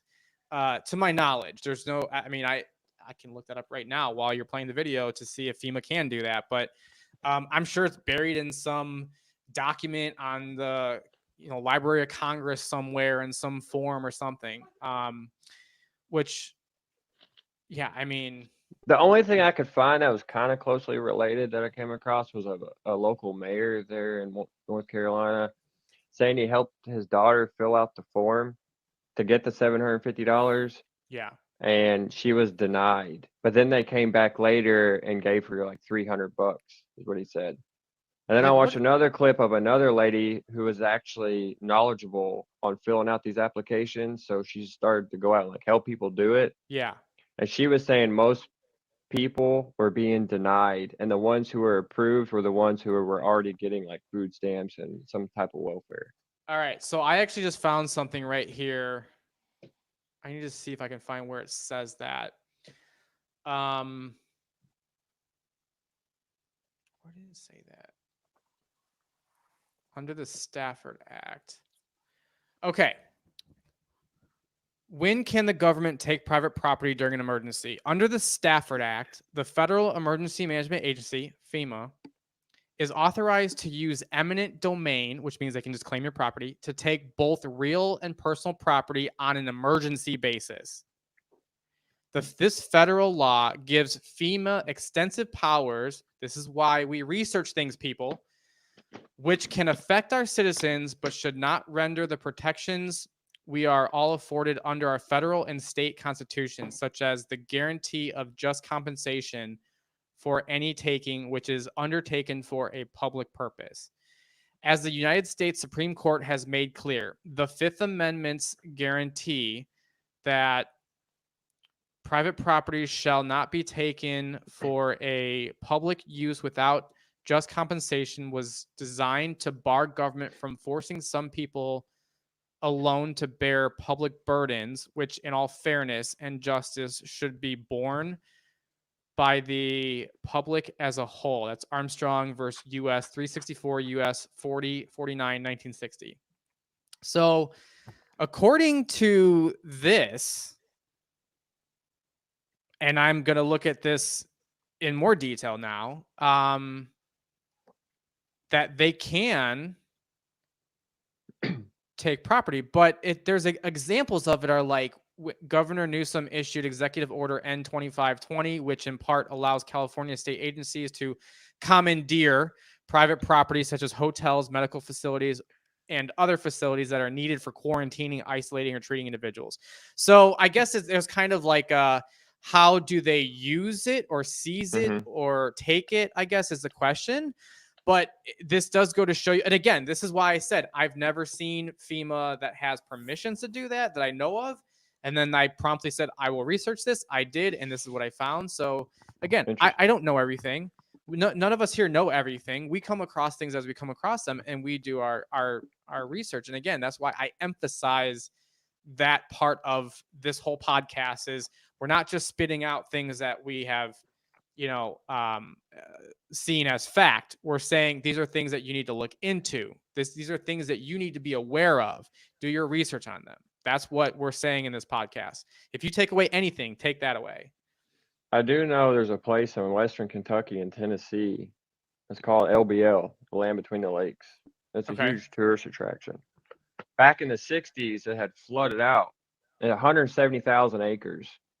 And I believe it was JFK who claimed eminent domain and took it all. And see, there was families and towns of people who lived here. Right. And he claimed eminent domain and kicked them all out, which a lot of good did come from it because they were able to build that dam and prevent flooding in other areas. And it created the Kentucky Lake. But also bad because he was trying to kick all those people out, whether they wanted to go or not. And that's just kind of an example of where the government came in, claimed eminent domain, kicked the people out. Yes, some good come from it, but a lot of bad came from it. And the government could have took care of those people much better than what they did. They still could have took control of the land, but at least took care of each family that they were willing to kick out, make sure that they were good to go financially. They had their home, they were able to move and literally be taken care of, and then carry on with what needs to be done. Right. But yeah, I'm gonna finish playing this. It's like Okay. a few seconds. Yep. Yes, there is a contract that you sign before the inspector starts his inspection. You have to sign off on it. But there is a contract inside, and they even for people that could not speak English, there was a translator that I would speak into it, and they would speak to them in Spanish or translate it in writing. And they have to sign this contract for the inspector to even start the inspection. If you take that money and don't pay it back, they can seize your property at any point after a year. That's crazy. Well, thanks for the heads up. So folks, heed his message here. If there's anything they got to sign or contract before you receive any assistance, make sure that. And if anybody comes across that exact form, I would love to see it. I would love to see that too. Yeah. But as of now, I have no idea. This one here was about Into Thin Air, man. He puts out some pretty good stuff. Some of the... Oh, that's a NOAA library. Yeah, he pulled this from their website. Wish you could blow it up more, but it really can't. Use control and the mouse wheel if you have a mouse, and that will make the screen bigger. Yeah, there we go. It may not work if it's in like X. Oh yeah, a little bit. Weather modification. Let's see, weather modification project reports. Companies that intend to engage in weather modification activities within the U.S. are required by Weather Modification Act of '76. Provide a report to the administration 10 days prior to undertaking the activity. These reports are filled with weather program offices and may be found on the NOAA library. Interesting. Activities subject to reporting. NOAA's got a huge part in this too. Seeding, dispersing any substance in the clouds or fog, fires or heat, solar radiation exchange, modifying characteristics of lands, releasing electrically charged or radioactive particles or ions into the atmosphere. Wow. That's crazy. Just so I know. Let's see. I have to drive back from Abu Dhabi to Dubai. This is something he It's not shared. raining. It's a sunny day. You were talking The about UAE government invested more than $20 million in research to start a process called cloud seeding. The UAE performs around 1,000 hours of cloud seeding a year, and it's all controlled by this building in the National Center of Meteorology in Abu Dhabi, where they track the whole process. We met with a cloud seeding expert to explain how the seeding process works. We wait the forecast. When we have good, chance for cloud, we send the aircraft to that location. Go under the cloud. In the first stage of the cloud, there is good updraft at that time. Start to release all the salt, and with the good updraft, of course, it will go inside the cloud. The droplets will become bigger and start to rain. The center manufactures a salt substance that helps enhance rainfall. They put them in what they call flares. Just so I know. How about that? I mean, that's like picture graphic evidence right there. Right. Yep. Yep. Can't deny that. Right. As bad as I want to, it's hard for me to deny it. Yeah. What is this agreement between Canada and the United States related to the exchange of information on weather modification activities? Oh yeah. I mean, this is like the 5 eyes, the 7 eyes, the 12 eyes, for the people that don't know what that is. There's the 5 eyes are 5 countries that share intelligence information. And then there's the 7 eyes, which are 2 more countries that are not part of the 5 eyes. I'm trying to think how that works. So like it gets bigger and bigger. Like the 5 eyes are not part of the 2 other countries in the 2 eye or the 7 eyes. So there's 2 other countries, but they're part of all the lower ones. So it's like the same thing. They just share information with each other. Jeez. Well, let's see. And if anyone's who's watching this is still like, oh, there's no such thing as, weather modification, please really think about what you're being shown here. And like we've been saying, do your own research, because from everything that we've seen, it is real.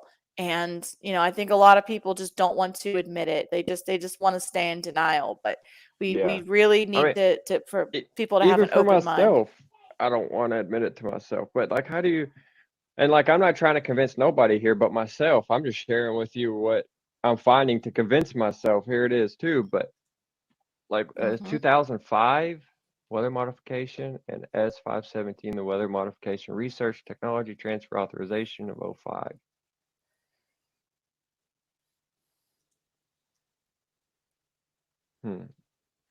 For decades, the federal government has dedicated significant resources to weather modification research. State and local governments continue to spend millions in both operational weather modification technologies and weather modification research.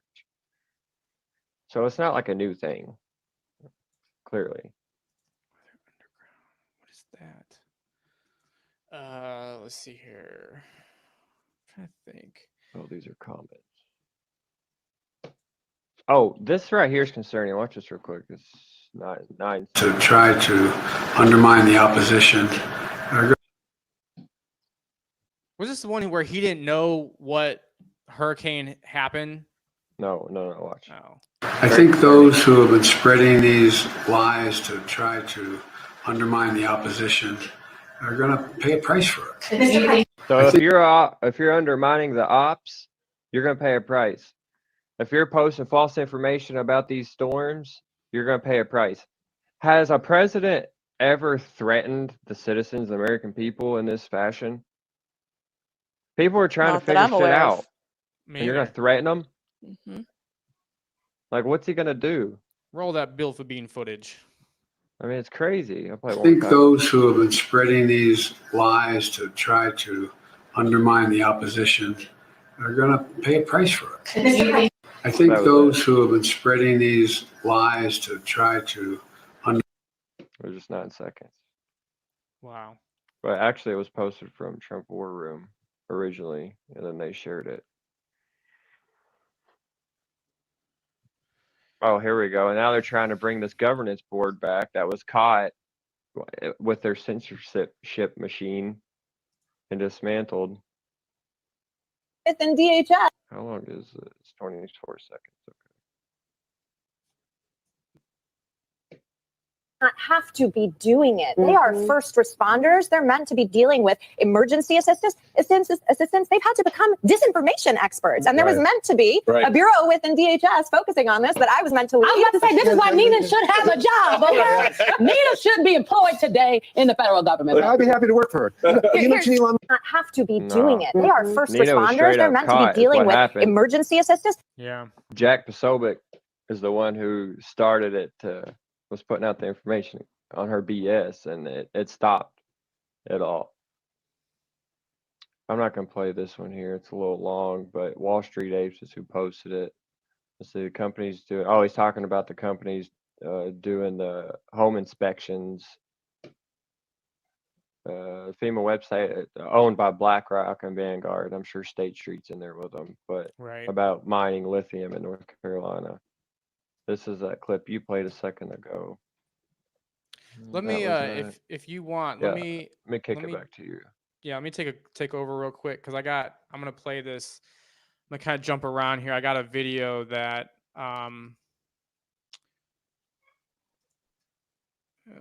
this one right here.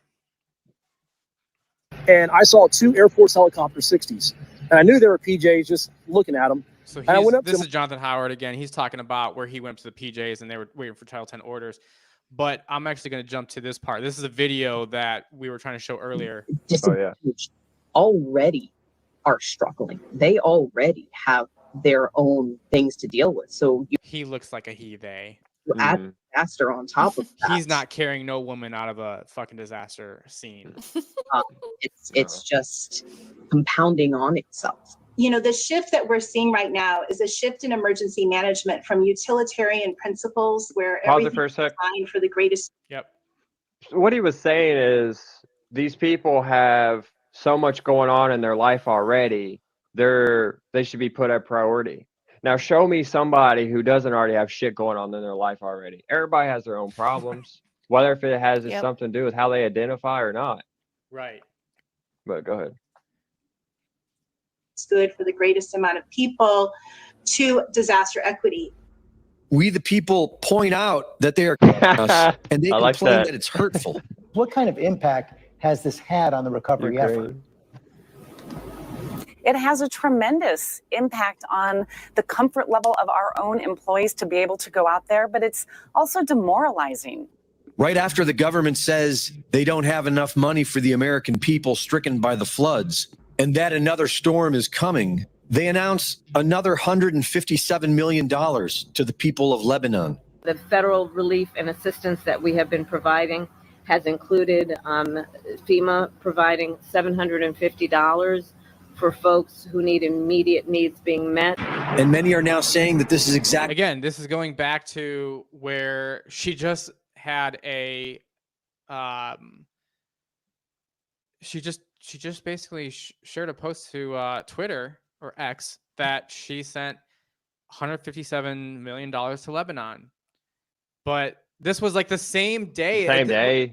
Same day as a hurricane, which boggles my mind that it was like the American people are dying in droves in North Carolina and Eastern Tennessee, West North Carolina and Eastern Tennessee. And you're going to sit here and say, Lebanon people, I mean, it's... And I'm all for helping people, but let's make sure we're helped first. Absolutely. America first. Yep. And I don't see a problem with that. Like, right. Every other country does the same. We don't get money from foreign countries. How many foreign countries have sent America money for North Carolina? Right. Now, if there are some, I will retract that statement and I will thank them. But until then, we're sending money, foreign aid to, Israel, Lebanon, Ukraine, Iran. God, we're sending money to Iran. Decades, we were called conspiracy theorists. But in 2016, while serving as director of the CIA, John Brennan admitted that chemtrails are real at the Council on Foreign Relations. Another example is another government Illuminati organization. Bureaucracy. Money laundering. Council. Secret organization. Array of technologies, often referred to collectively as geoengineering, that potentially could help reverse the warming effects of global climate change. One that has gained my personal attention is stratospheric aerosol injection, or SAI. That's the thing. If you look up weather modification, you're not going to see a lot of things. If you look up stratospheric aerosol injection, you will actually pull up more information because that's what you have to look for. So part of doing the research is knowing what to search for. It's not Googling terms that we would use every day, because that's what the articles are going to pull up as this is bullshit. You have to use the actual terms the government uses to pull up the information of what you're looking for, right? Exceeding the stratosphere with particles that can help reflect the sun's heat in much the same way that volcanic eruptions do. An SAI program could limit global temperature increases, reducing some risks associated with higher temperatures and providing the world economy additional time to transition from fossil fuels. Oh, here's Smart Dust is great. AI enormous amounts of data, as Bill Gates said, Here's Smart Dust. She also points out the important fact that the elastomers being fabricated by DuPont for this soft robot technology are made of the exact same chemicals found when analyzing the messagens, a compound that What they put in the air about 500 times more with the same tanker. There's Dane Wigington. In regard to the condensation trail narrative, many refer back to the trails left by World War II bombers as proof that we are only seeing condensation trails in our skies. But geoengineeringwatch.org found on military archives film footage, which we posted, of World War II B-17s at altitude turning off a sprayed dispersion. We know that climate engineering was deployed immediately after World War II, so testing was absolutely ongoing. Clearly, these bombers were used for beta testing. Film footage proves it. Weather was a weapon used over Vietnam. Operation Popeye. Would you expect that to be then deleted from the availability? No.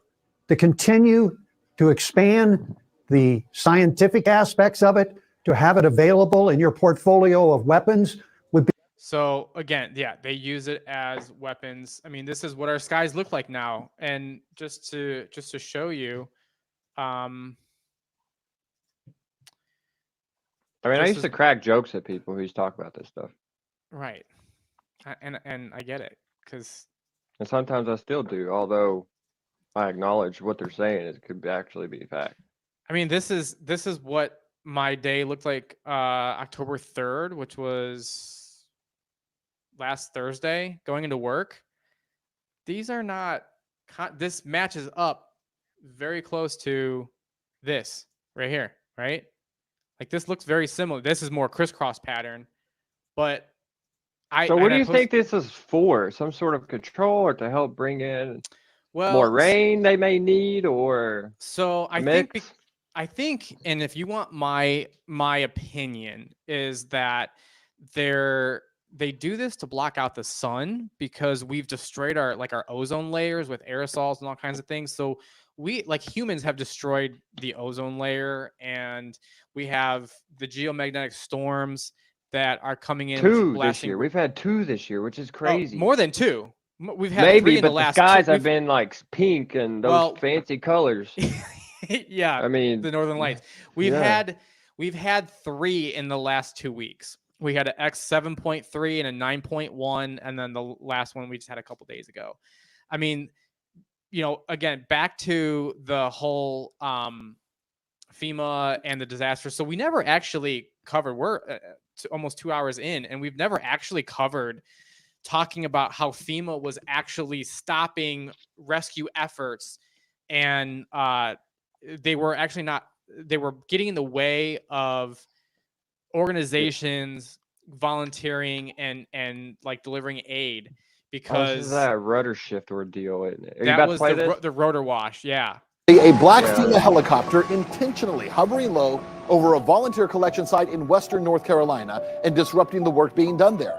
Individuals on the ground claim it was in retaliation for volunteers not allowing FEMA to confiscate their supplies. Here again, another video, you can see an unmarked black helicopter doing what's called a rotor wash, destroying supplies and disrupting distribution, this time in Burnsville, North Carolina. It's been caught on video twice. Yeah, So why it happened twice? 2 different helicopters. With 2 different behavior like helicopters, 2 this, different cities. between disrupting supply sites, refusing to drive around road closed signs, and threatening volunteers for trying to help, FEMA seems to be creating more harm than actual help. Right. So that's something that we haven't really talked about. I mean, we've covered weather modification and stuff, but this is what's actually happening in North Carolina. I seen where North Carolina National Guard was trying to take fault for those 2 helicopter ordeals, or at least one of them. They were like, "Oh, we're going to handle it and do an investigation." But a lot of people think they're just trying to cover their ass. There was one that I saw, what we were talking about, because they went off radar to do it. Yeah, where they asked, and they went off. They turned the transponder off, and they, I think it was, it's one of these tabs up here. I got a million tabs, right? Mm-hmm. This one right here. It was this helicopter that went off radar. So there's a lot of links for. Somebody posted a link. There was also a Chinook that did it too. I watched a video of a Chinook doing that. A Chinook is a double, for people that don't know, it's a double. Most everybody that's watching my channel should know, though. It's a double rotor, longer aircraft that you can transport vehicles and troops in. Not like tanks, but you can do like Humvees and stuff. So this is one of them, and I think this was the video right here. So this guy knows he can't land. He's over a parking lot with tents and supplies. He knows he can't land there. Any veteran pilot is going to know better. And then what? He goes down and flies off. Mm-hmm. And so, like, you're going to sit here and tell me that wasn't intentional? This was fucking intentional. And this is American. It's a military aggression on American people. This is an act of war against the American people. Am I wrong? Tell me I'm wrong. This is attacking a donation I don't want to believe site. it, but there it is. You know, I don't want to either. And the problem is I have friends that are police officers, former police officers, military, former military. I support them. I love them. I would do anything to help and protect them, just like they would do for us.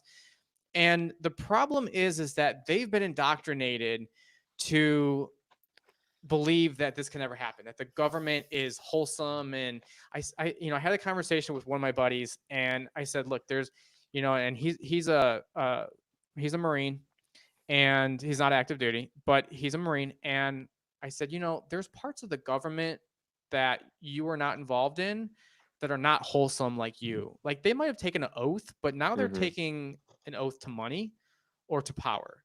Blood oath. And it's terrible. So, there's an example. This guy was trying to get stuff to hear this. into... I'm a truck driver, all right? He put a video up. I have a 53-foot step deck. And he shows I've been trucking for about 2.5 years. Going into I have a YouTube channel. You can verify that on Babyline Hotshot. Usually in a disaster situation, it is payday for truckers. We look for that hurricane. We look for that ice storm. There's generators coming to you. There's stuff coming out of military bases. There's excavators, skid steers, bulldozers, tree trimming all equipment. The things they need pumps, after a disaster. like water pumps to pump water out of places that have been flooded. There's no loads on the load board coming to you within 125 miles of Asheville. It's called Truck Stop. This is where I find all my loads. Chicago, Illinois, up at the top. Within 250 miles of Chicago is where I'm going to pick up. The second is the destination. Right, so it goes origin, destination. Watch. See? Drop off location.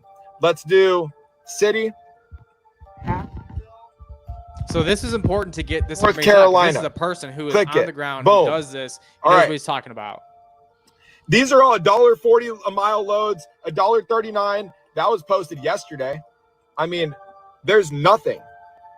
There's nothing. These are loads that you wouldn't even, nobody's taking them. They're just on the load board. They've been on there since yesterday. You can see, right?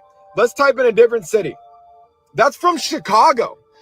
Maybe Tennessee, maybe Nashville is closer, and they'd send resources from Nashville, Tennessee. Nashville, Tennessee, within 250 miles of Nashville, to Asheville, North Carolina, within 125 miles. Let's see, that's it. That's all the loads. That's all the loads that are 28,000 pounds in. I'm not a conspiracy theorist, but none of us are. I mean, what the hell is going on here? I had brokers call me and tell me, Stu, have you seen any loads going to Asheville or like anywhere around the Carolinas, South Carolina, Georgia? Is there any like FEMA loads? There's none. Zero. He's been a broker for 6 years. And he's talking to other brokers. They're saying the same thing. What's going on, guys? So this guy, obviously I'm not one to like get my news from TikTok, but in an information age where information sharing is so prevalent, that's oftentimes the best way that we can get information out, because we know mainstream media is owned by 5 companies or whatever it is, right? Like there's 5 companies that own all the media. And, so we know that we're not going to get information because they're paid to put out the propaganda by whatever the White House wants or whatever the government wants or whatever, right? So we're not going to get factual information and the truth from any of this, right? That's why it's called television, because you're telling a vision of what you want the person to believe or see or think, right? So that's why sometimes getting your news from TikTok is it's the best way to get the important information without being or at least filtered. get enough information to be able to discern on your own opinion. Exactly. Here's the post right here that I was looking for. This is I went to Kamala Harris. I didn't want to go to it, but I did. I went to her. Yeah, and at the time this was 10/5. The hurricane was still going on and the recovery efforts had just started, and she set 157 million because for an additional assistance to the people of Lebanon for essential needs such as food, shelter, water, protection, and sanitation. What about the fucking American people? What about the people in Eastern Tennessee and Western North Carolina that have no house? Their house washed away with 4 other houses. One bridge hits and then goes downriver and hits another bridge. And now at the end, there's 4 bridges and 5 houses. Their cars are gone. Their pets are gone. Their family members are gone. Their local gas stations are gone. Their local Stores pharmacies are are gone. I mean, you've seen the before and after photos of where there's a neighborhood strip or a street where there's like restaurants and all this stuff on the side. And then like the after is it's nothing. It's nothing. They wiped them off. And when I say they, I'm going back and I'm saying my opinion is the government who's controlling the tornado, the hurricanes and the tornadoes. Because again, I proved to you with a patent how they used it on Hurricane Irma and previous hurricanes that they controlled this. Because again, if you destroy the property, if you devalue it, the government comes in and buys it and they go, well, we can't build here anymore. It's no longer regulated for building. You can't house people here. So guess what? What are you going to do? This is exactly where the mine sits. And we go back to the Kings Mountain mine, the lithium mine. So, like Courtney said, we're putting the dots together. We're making the connection. And, we may not be hitting the nail on the head for every time. But what we are trying to do is we're basically saying, like, come on, people, wake up. Like, it's right in front of your face. And you're still like, I'm with her.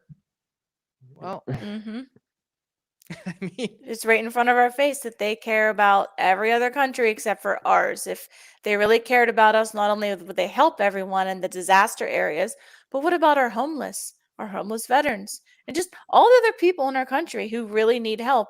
They're not getting it, but other countries are. It's like Newsom, and they lost how many $1 billion trying to combat homelessness? They didn't lose it. They know exactly where it went. Here's an example. This is Grindstone Ministries video, and they posted, and the description says, our team making their way up Little Germany on foot to the destroyed road up a mountain with Starlink to get this cut off community connected back to the world. This was after the disaster that happened. They're climbing over a mountain because they're bypassing FEMA roadblocks because FEMA's not allowing them in. That's insane. I mean, here's the comment. This is our home in East Tennessee, a little place called Little Germany. I mean, this is stuff that, like,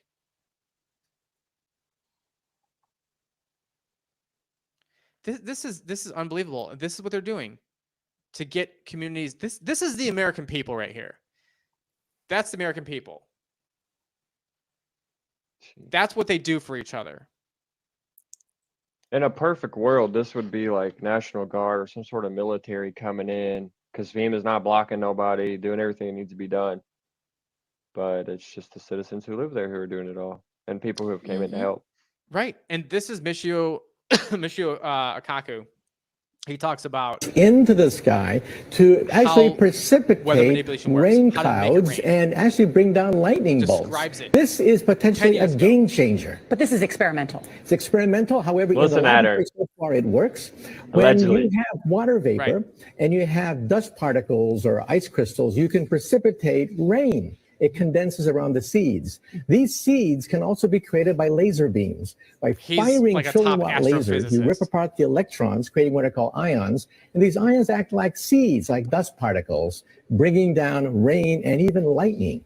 I remember reading the stories that China had used this during the Olympics, that the USSR had used this after Chernobyl to create rain clouds. I mean, did those really work then? We have some of these capabilities now? Inconclusive. Even in the 60s, the CIA used this to bring down monsoons during the Vietnam War, to wash out the Viet Cong. Governments have been playing with this thing. She had to say that. She had to say that because she's owned by the fucking CIA. Now, these governments have been alleged to have experimented with weather control, but nothing conclusive. This time we're bringing in the laws of physics rather than simply waving our hands and uttering mumbo jumbo.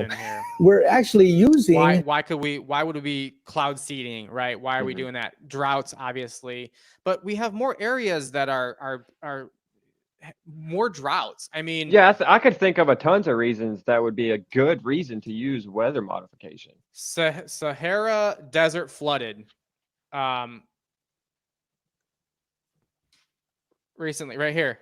2 days ago, flooding in the Sahara Desert fills lake that had been dry for 50 years. I've never heard of it. I ain't heard of this yet. 2 days ago, it just happened. That's insane. Look at this. You know what I'm saying? Like, there's a lot of good that could be done with this, but it seems this is like on MSN, Fire Post, NDTV, The Guardian, New York Post. I mean, this is Sahara Desert right here. Wow. Yeah, for anybody to look at this and be like, well, That's natural? maybe that'll happen. No, it's not natural. Not at all. Right. Right. This is drone footage in the Sahara Desert. I mean, incredible. Incredible. Jeez. 2 days of rainfall in September exceeded yearly averages in several areas of southeast Morocco and caused a deluge, officials of the country's meteorology agency said in October. They accumulated 3.9 inches was recorded in a 24-hour period. And again, it's more than what they've had for 50 years. It's been 30 to 50 years since we've had this much rain in such a short space of time. This also, I'm not going to jump into the deepness of this, but this is also corresponding with the pole shift. So write that down because the pole shift is happening right now. That's why we're seeing this stuff. But yeah, this goes into, I'm not going to finish that video, but this is October 7th, right? This is this woman, thank God, she's doing stuff like this. Whose cars won't start. This lady wrote GPS to me jamming. and said it's happened before, and that Florida. even her oven wouldn't work after a storm. And I've seen people saying that they can't even get their paychecks. Additionally, this is the GPS jamming map. Not surprisingly, you can see GPS jamming where there's wars happening. But why was this part of the US having GPS jamming? Try to overlay a map. It was kind of tricky, but there's the area. If this means something to anybody, let me know. And there's the dates that the GPS jamming was happening, which has been during Hurricane Helene.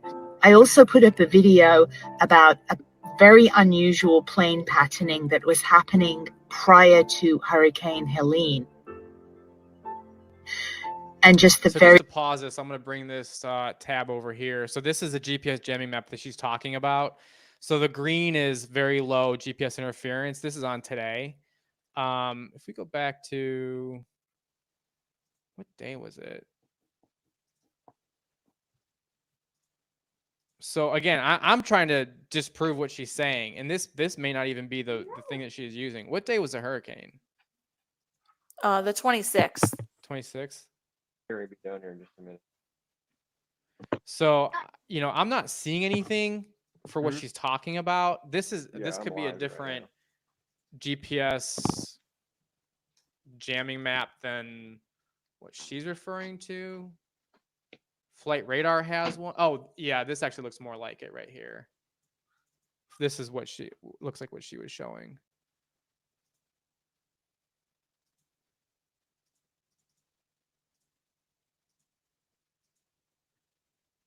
So we can only go back to the 5th.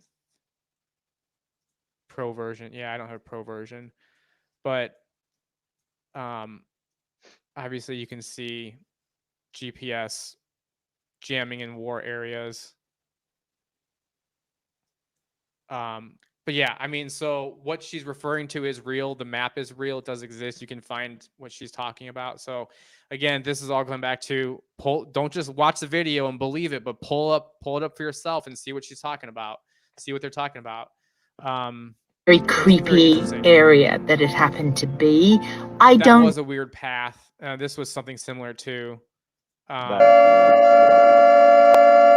was weird. I don't know why I was doing that, but essentially this is like NOAA flight.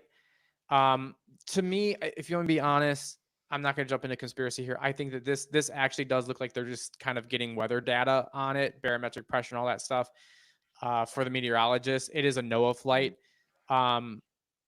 But, this seems to be the path that it literally took. It flew this way and it came straight to Florida. It actually came like through here and went this way. So again, it's like someone was directing the hurricane on where to go, which is, I showed proof of this. So it's not like this is like stuff where it's, made up. We just don't know if that exact flight is doing exactly what you pulled up. Is what you're saying. Exactly. So this is a woman who she wants us to speak up for her. To the end. Do not pass judgment. Listen to every single word that I say. My name is Cassandra. I live in a little town called Spruce Pine, North Carolina, that was directly affected by Hurricane Helene. Anybody in their right mind thinking that outside people should not be speaking on what the government has done or is not doing to our area is insanity to me. As someone who is here at ground zero in Mitchell County, North Carolina, So Southern, I love it. It is going to take you as the creators on this app to speak up to get us help here. Because I will tell you, our government is not doing a damn thing for us. Yeah. They are not doing anything. I have had 3 tractor and trailers from Florida denied entry. I have had 2 trucks of supplies coming from West Virginia denied entry. Now you tell me that people don't have the right to speak on our area?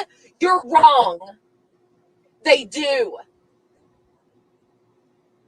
We need people on this app to speak up and do something and help us. And I say us, I am blessed. God, am I blessed. My power came back on last night.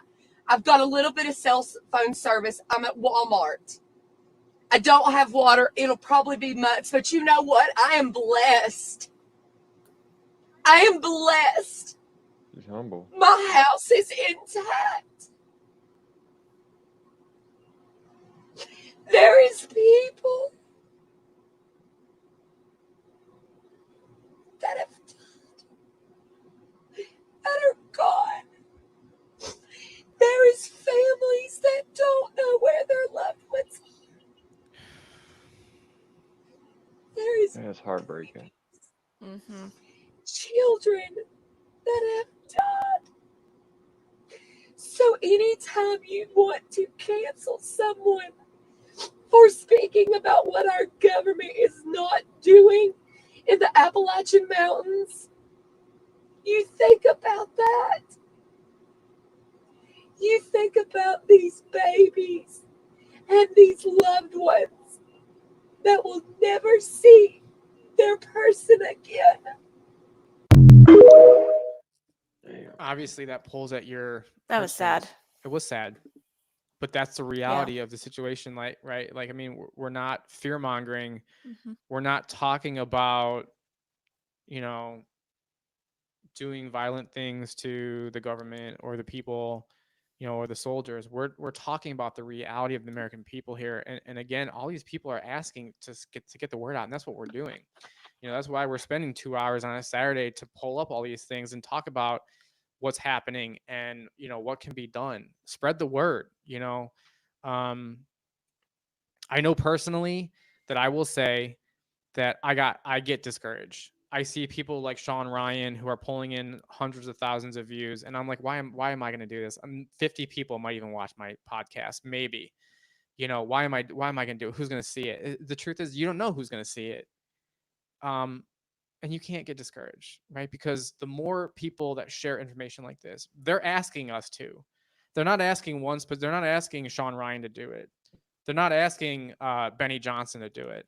They're asking everybody to do it. And so if I can't go and be boots on the ground, if I can't pick up boxes and deliver them to families, if I can't go in a helicopter and drop down and rescue people or do search and rescue or whatever, if I can't do that, I have a platform where I can do this.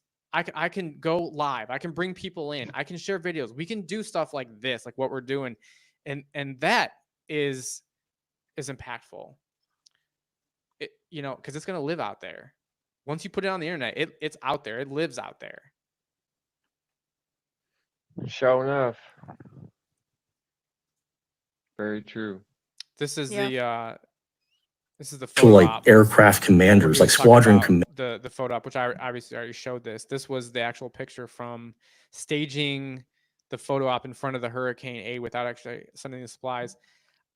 It just baffles my mind that they would do this. Like, it's crazy. I'm not shocked. I'm not shocked either. It's Desensitized to being shocked to stuff like this now, but yeah, I'm shocked. I mean, this is like this right here. This is the one part where I said I'm not religious, but I had somebody share this on Facebook, and I read it, and I was like, holy fuck, this is what's happening. I mean, this is Luke 21:25 of the King James Version. And there shall be signs in the sun. We got solar flares. And in the moon, we got 2 fucking moons now for 28 days. And in the stars, I mean, obviously we got aliens coming from the stars, whatever you want to Right. there. And upon the earth, distress of nations. We got wars. We got 3 wars, 2 wars, right? We got Russia, Ukraine, Iraq, Iran. Basically, the Middle East is a giant war, right? So we have that. And then we have with perplexity, the sea and the waves roaring. So this is everything that's happening right now. The fires in Wyoming, you know, the hurricanes, the tornadoes, the war, you know, the solar flares. I mean, it's, you name it, it's happening. It's just scary. This was 4 days ago. Go ahead. I was gonna say, and there's probably stuff that isn't even in national news that like we don't know about. It's kind of swept under the rug. Right. So this is just the stuff that we know. Exactly. I'm gonna bring up something real quick. What you just shared. Matthew 24:6. You will hear of wars and rumors of wars, but see to it that you are not alarmed. Such things must happen, but the end is still to come.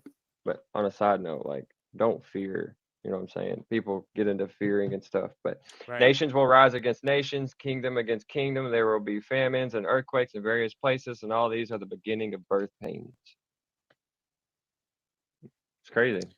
It is crazy. And unfortunately, it's coming to fruition.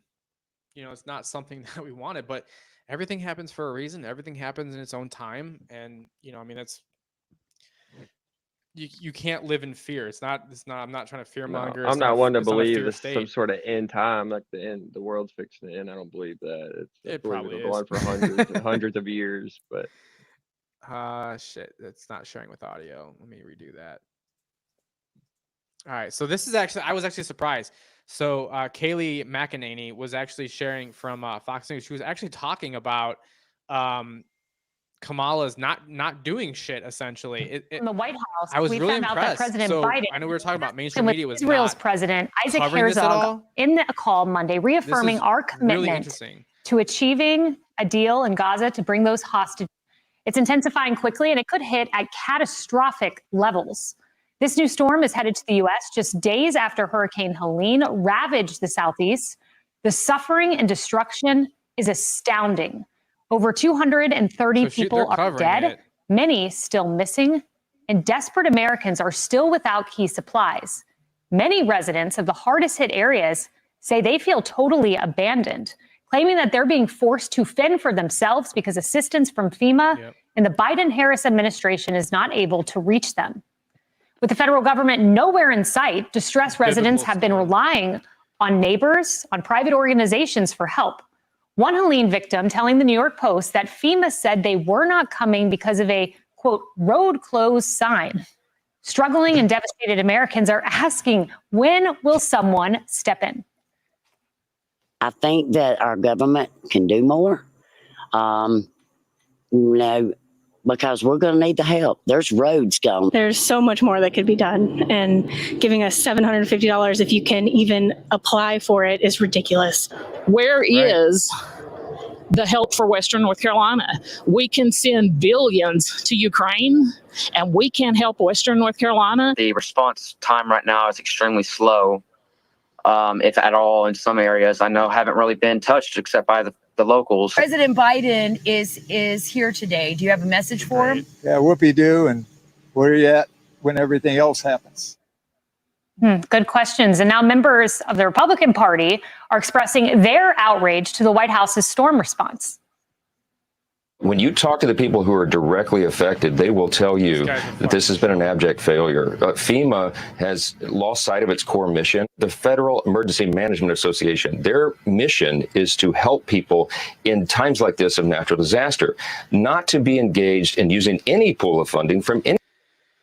Yeah, so during this sensitive period. It's not just the delay in getting down there. It's that something like that come out during. U.S. will provide nearly $157 million in additional assistance to the people of Lebanon. How about the people of Asheville? It's just amazing to see something like that come out during this sensitive period. It's not just the delay in getting down there. It's that what they've been offering people is a few $100 to help with rebuilding. We're still in the rescue and recovery operations right now. And the lack of attention from the federal government is appalling, particularly when they're spending so much money overseas, hard-earned taxpayer money to fight wars overseas or to help out the people of Lebanon and just leave these people in the dust. Yeah, so, I mean, obviously I'm not going to play the whole thing, but this is a fact. Unfortunately, this is a fact. You know, it's all over. Yeah. Get you some redneck friends, guys. Absolutely. Yeah. Absolutely get a redneck friend. This was the one from the sheriff. He But I don't like to curse. I'm scared there'll be little ears listening. Well, and you've been up here. You've been up here for how long? Just 2 days. 2 days. Sheriff hadn't left, and he's doing a fantastic job. So. That's right. I mean, Sheriff, you've been amazing. Thank you so much for all you do. I'm going to definitely get this up on social media. And we're going live tonight with Shawn Ryan. But if you had a message for the White House and how they've handled the situation up here in North Carolina, what would your message be, Sheriff Wright? If you're going to do the things you've been talking about doing, we just assume you stay out of the way and let the good men and women around the mountain area and the foothills take care of our own, because you're nothing more than a boat anchor. No help. That's FEMA his hasn't message been to Biden. helpful. Wait a minute. That lady that's running for president talks about the $750. What about all that money you give to Ukraine and all these other people that really want to kill us, don't want to do anything to help us? Why don't you just give that money to them? That's who you want to give. I want to be a sheriff deputy for And him. a lot of people have been turned down for the $750. Almost everybody I've spoken to hasn't received any of the funding, and they've been turned down for personal items. Well, they talked about get on your phone or your computer. Do you not see what the devastation is? They don't have a phone or a computer. There's nothing up here. There's no communication. I'm going to be posting this later.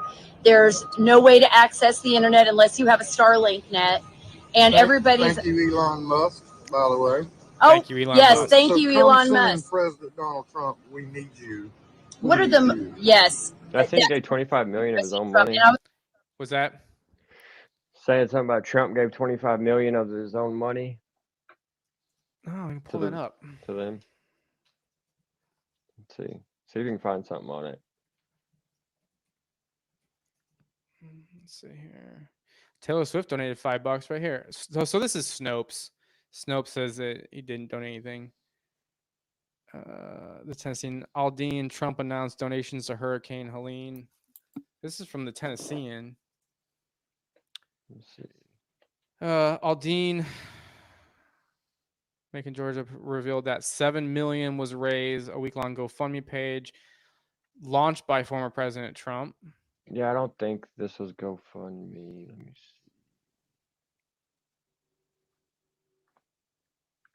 I'm looking to see if there's anything else that was.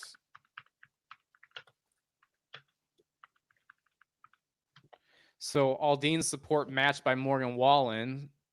So 500,000 donation was matched by Morgan Wallen. So there's $1 million right there. Yeah, and I think Dolly Parton donated $1 million. She's still alive? Yeah, I heard that. Let's see here. This is a Facebook thing. Yeah. Keith Urban, Ivanka Trump, and more. Okay. Taylor Swift don't care. So, regardless, oh, here's YouTube. So, powered by rainbows. Trump is stealing $7 million from Hurricane. I would expect somebody from Rainbows to say that. Right. So, I mean, you know, it's just it's crazy. It's crazy what's happening. I don't think I have anything else to share. Yeah, I don't either. Not right now on this topic. I mean, yeah, I'm done too. Yeah, God knows I can get into a lot of things, barking. So I think that's it. I think we're gonna call it here. It's been a good 2.5 hours. Longer than I anticipated. I thought it would be at least an hour, but there's been so much good information, so many new things learned. I actually even learned just by reading the patent information about the hurricane stuff, which is really interesting. Yeah, I seen the patent, but I didn't. Never read it. I think people talk about it, but yeah. Right. So. Never read it. So here's where we are. All right. Well, I want to thank everybody for watching, and maybe we'll do something again.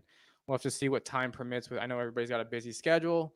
So JP, thank you so much for jumping in and yes, sir. I love your commentary. I appreciate all your research that you do. I share your stuff. And yes, Courtney, sir. thank you so much. I know you took a lot of time to research all these things, pull up and organize it and in orders, for how you want to present. So next time that you have internet, maybe we can do something again, because I feel like that was all, everything was great.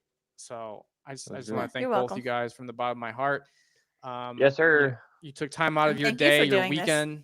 Yeah, absolutely. This is what we're here for, so. Yep. Until next time, war see you. Exactly. Until next time.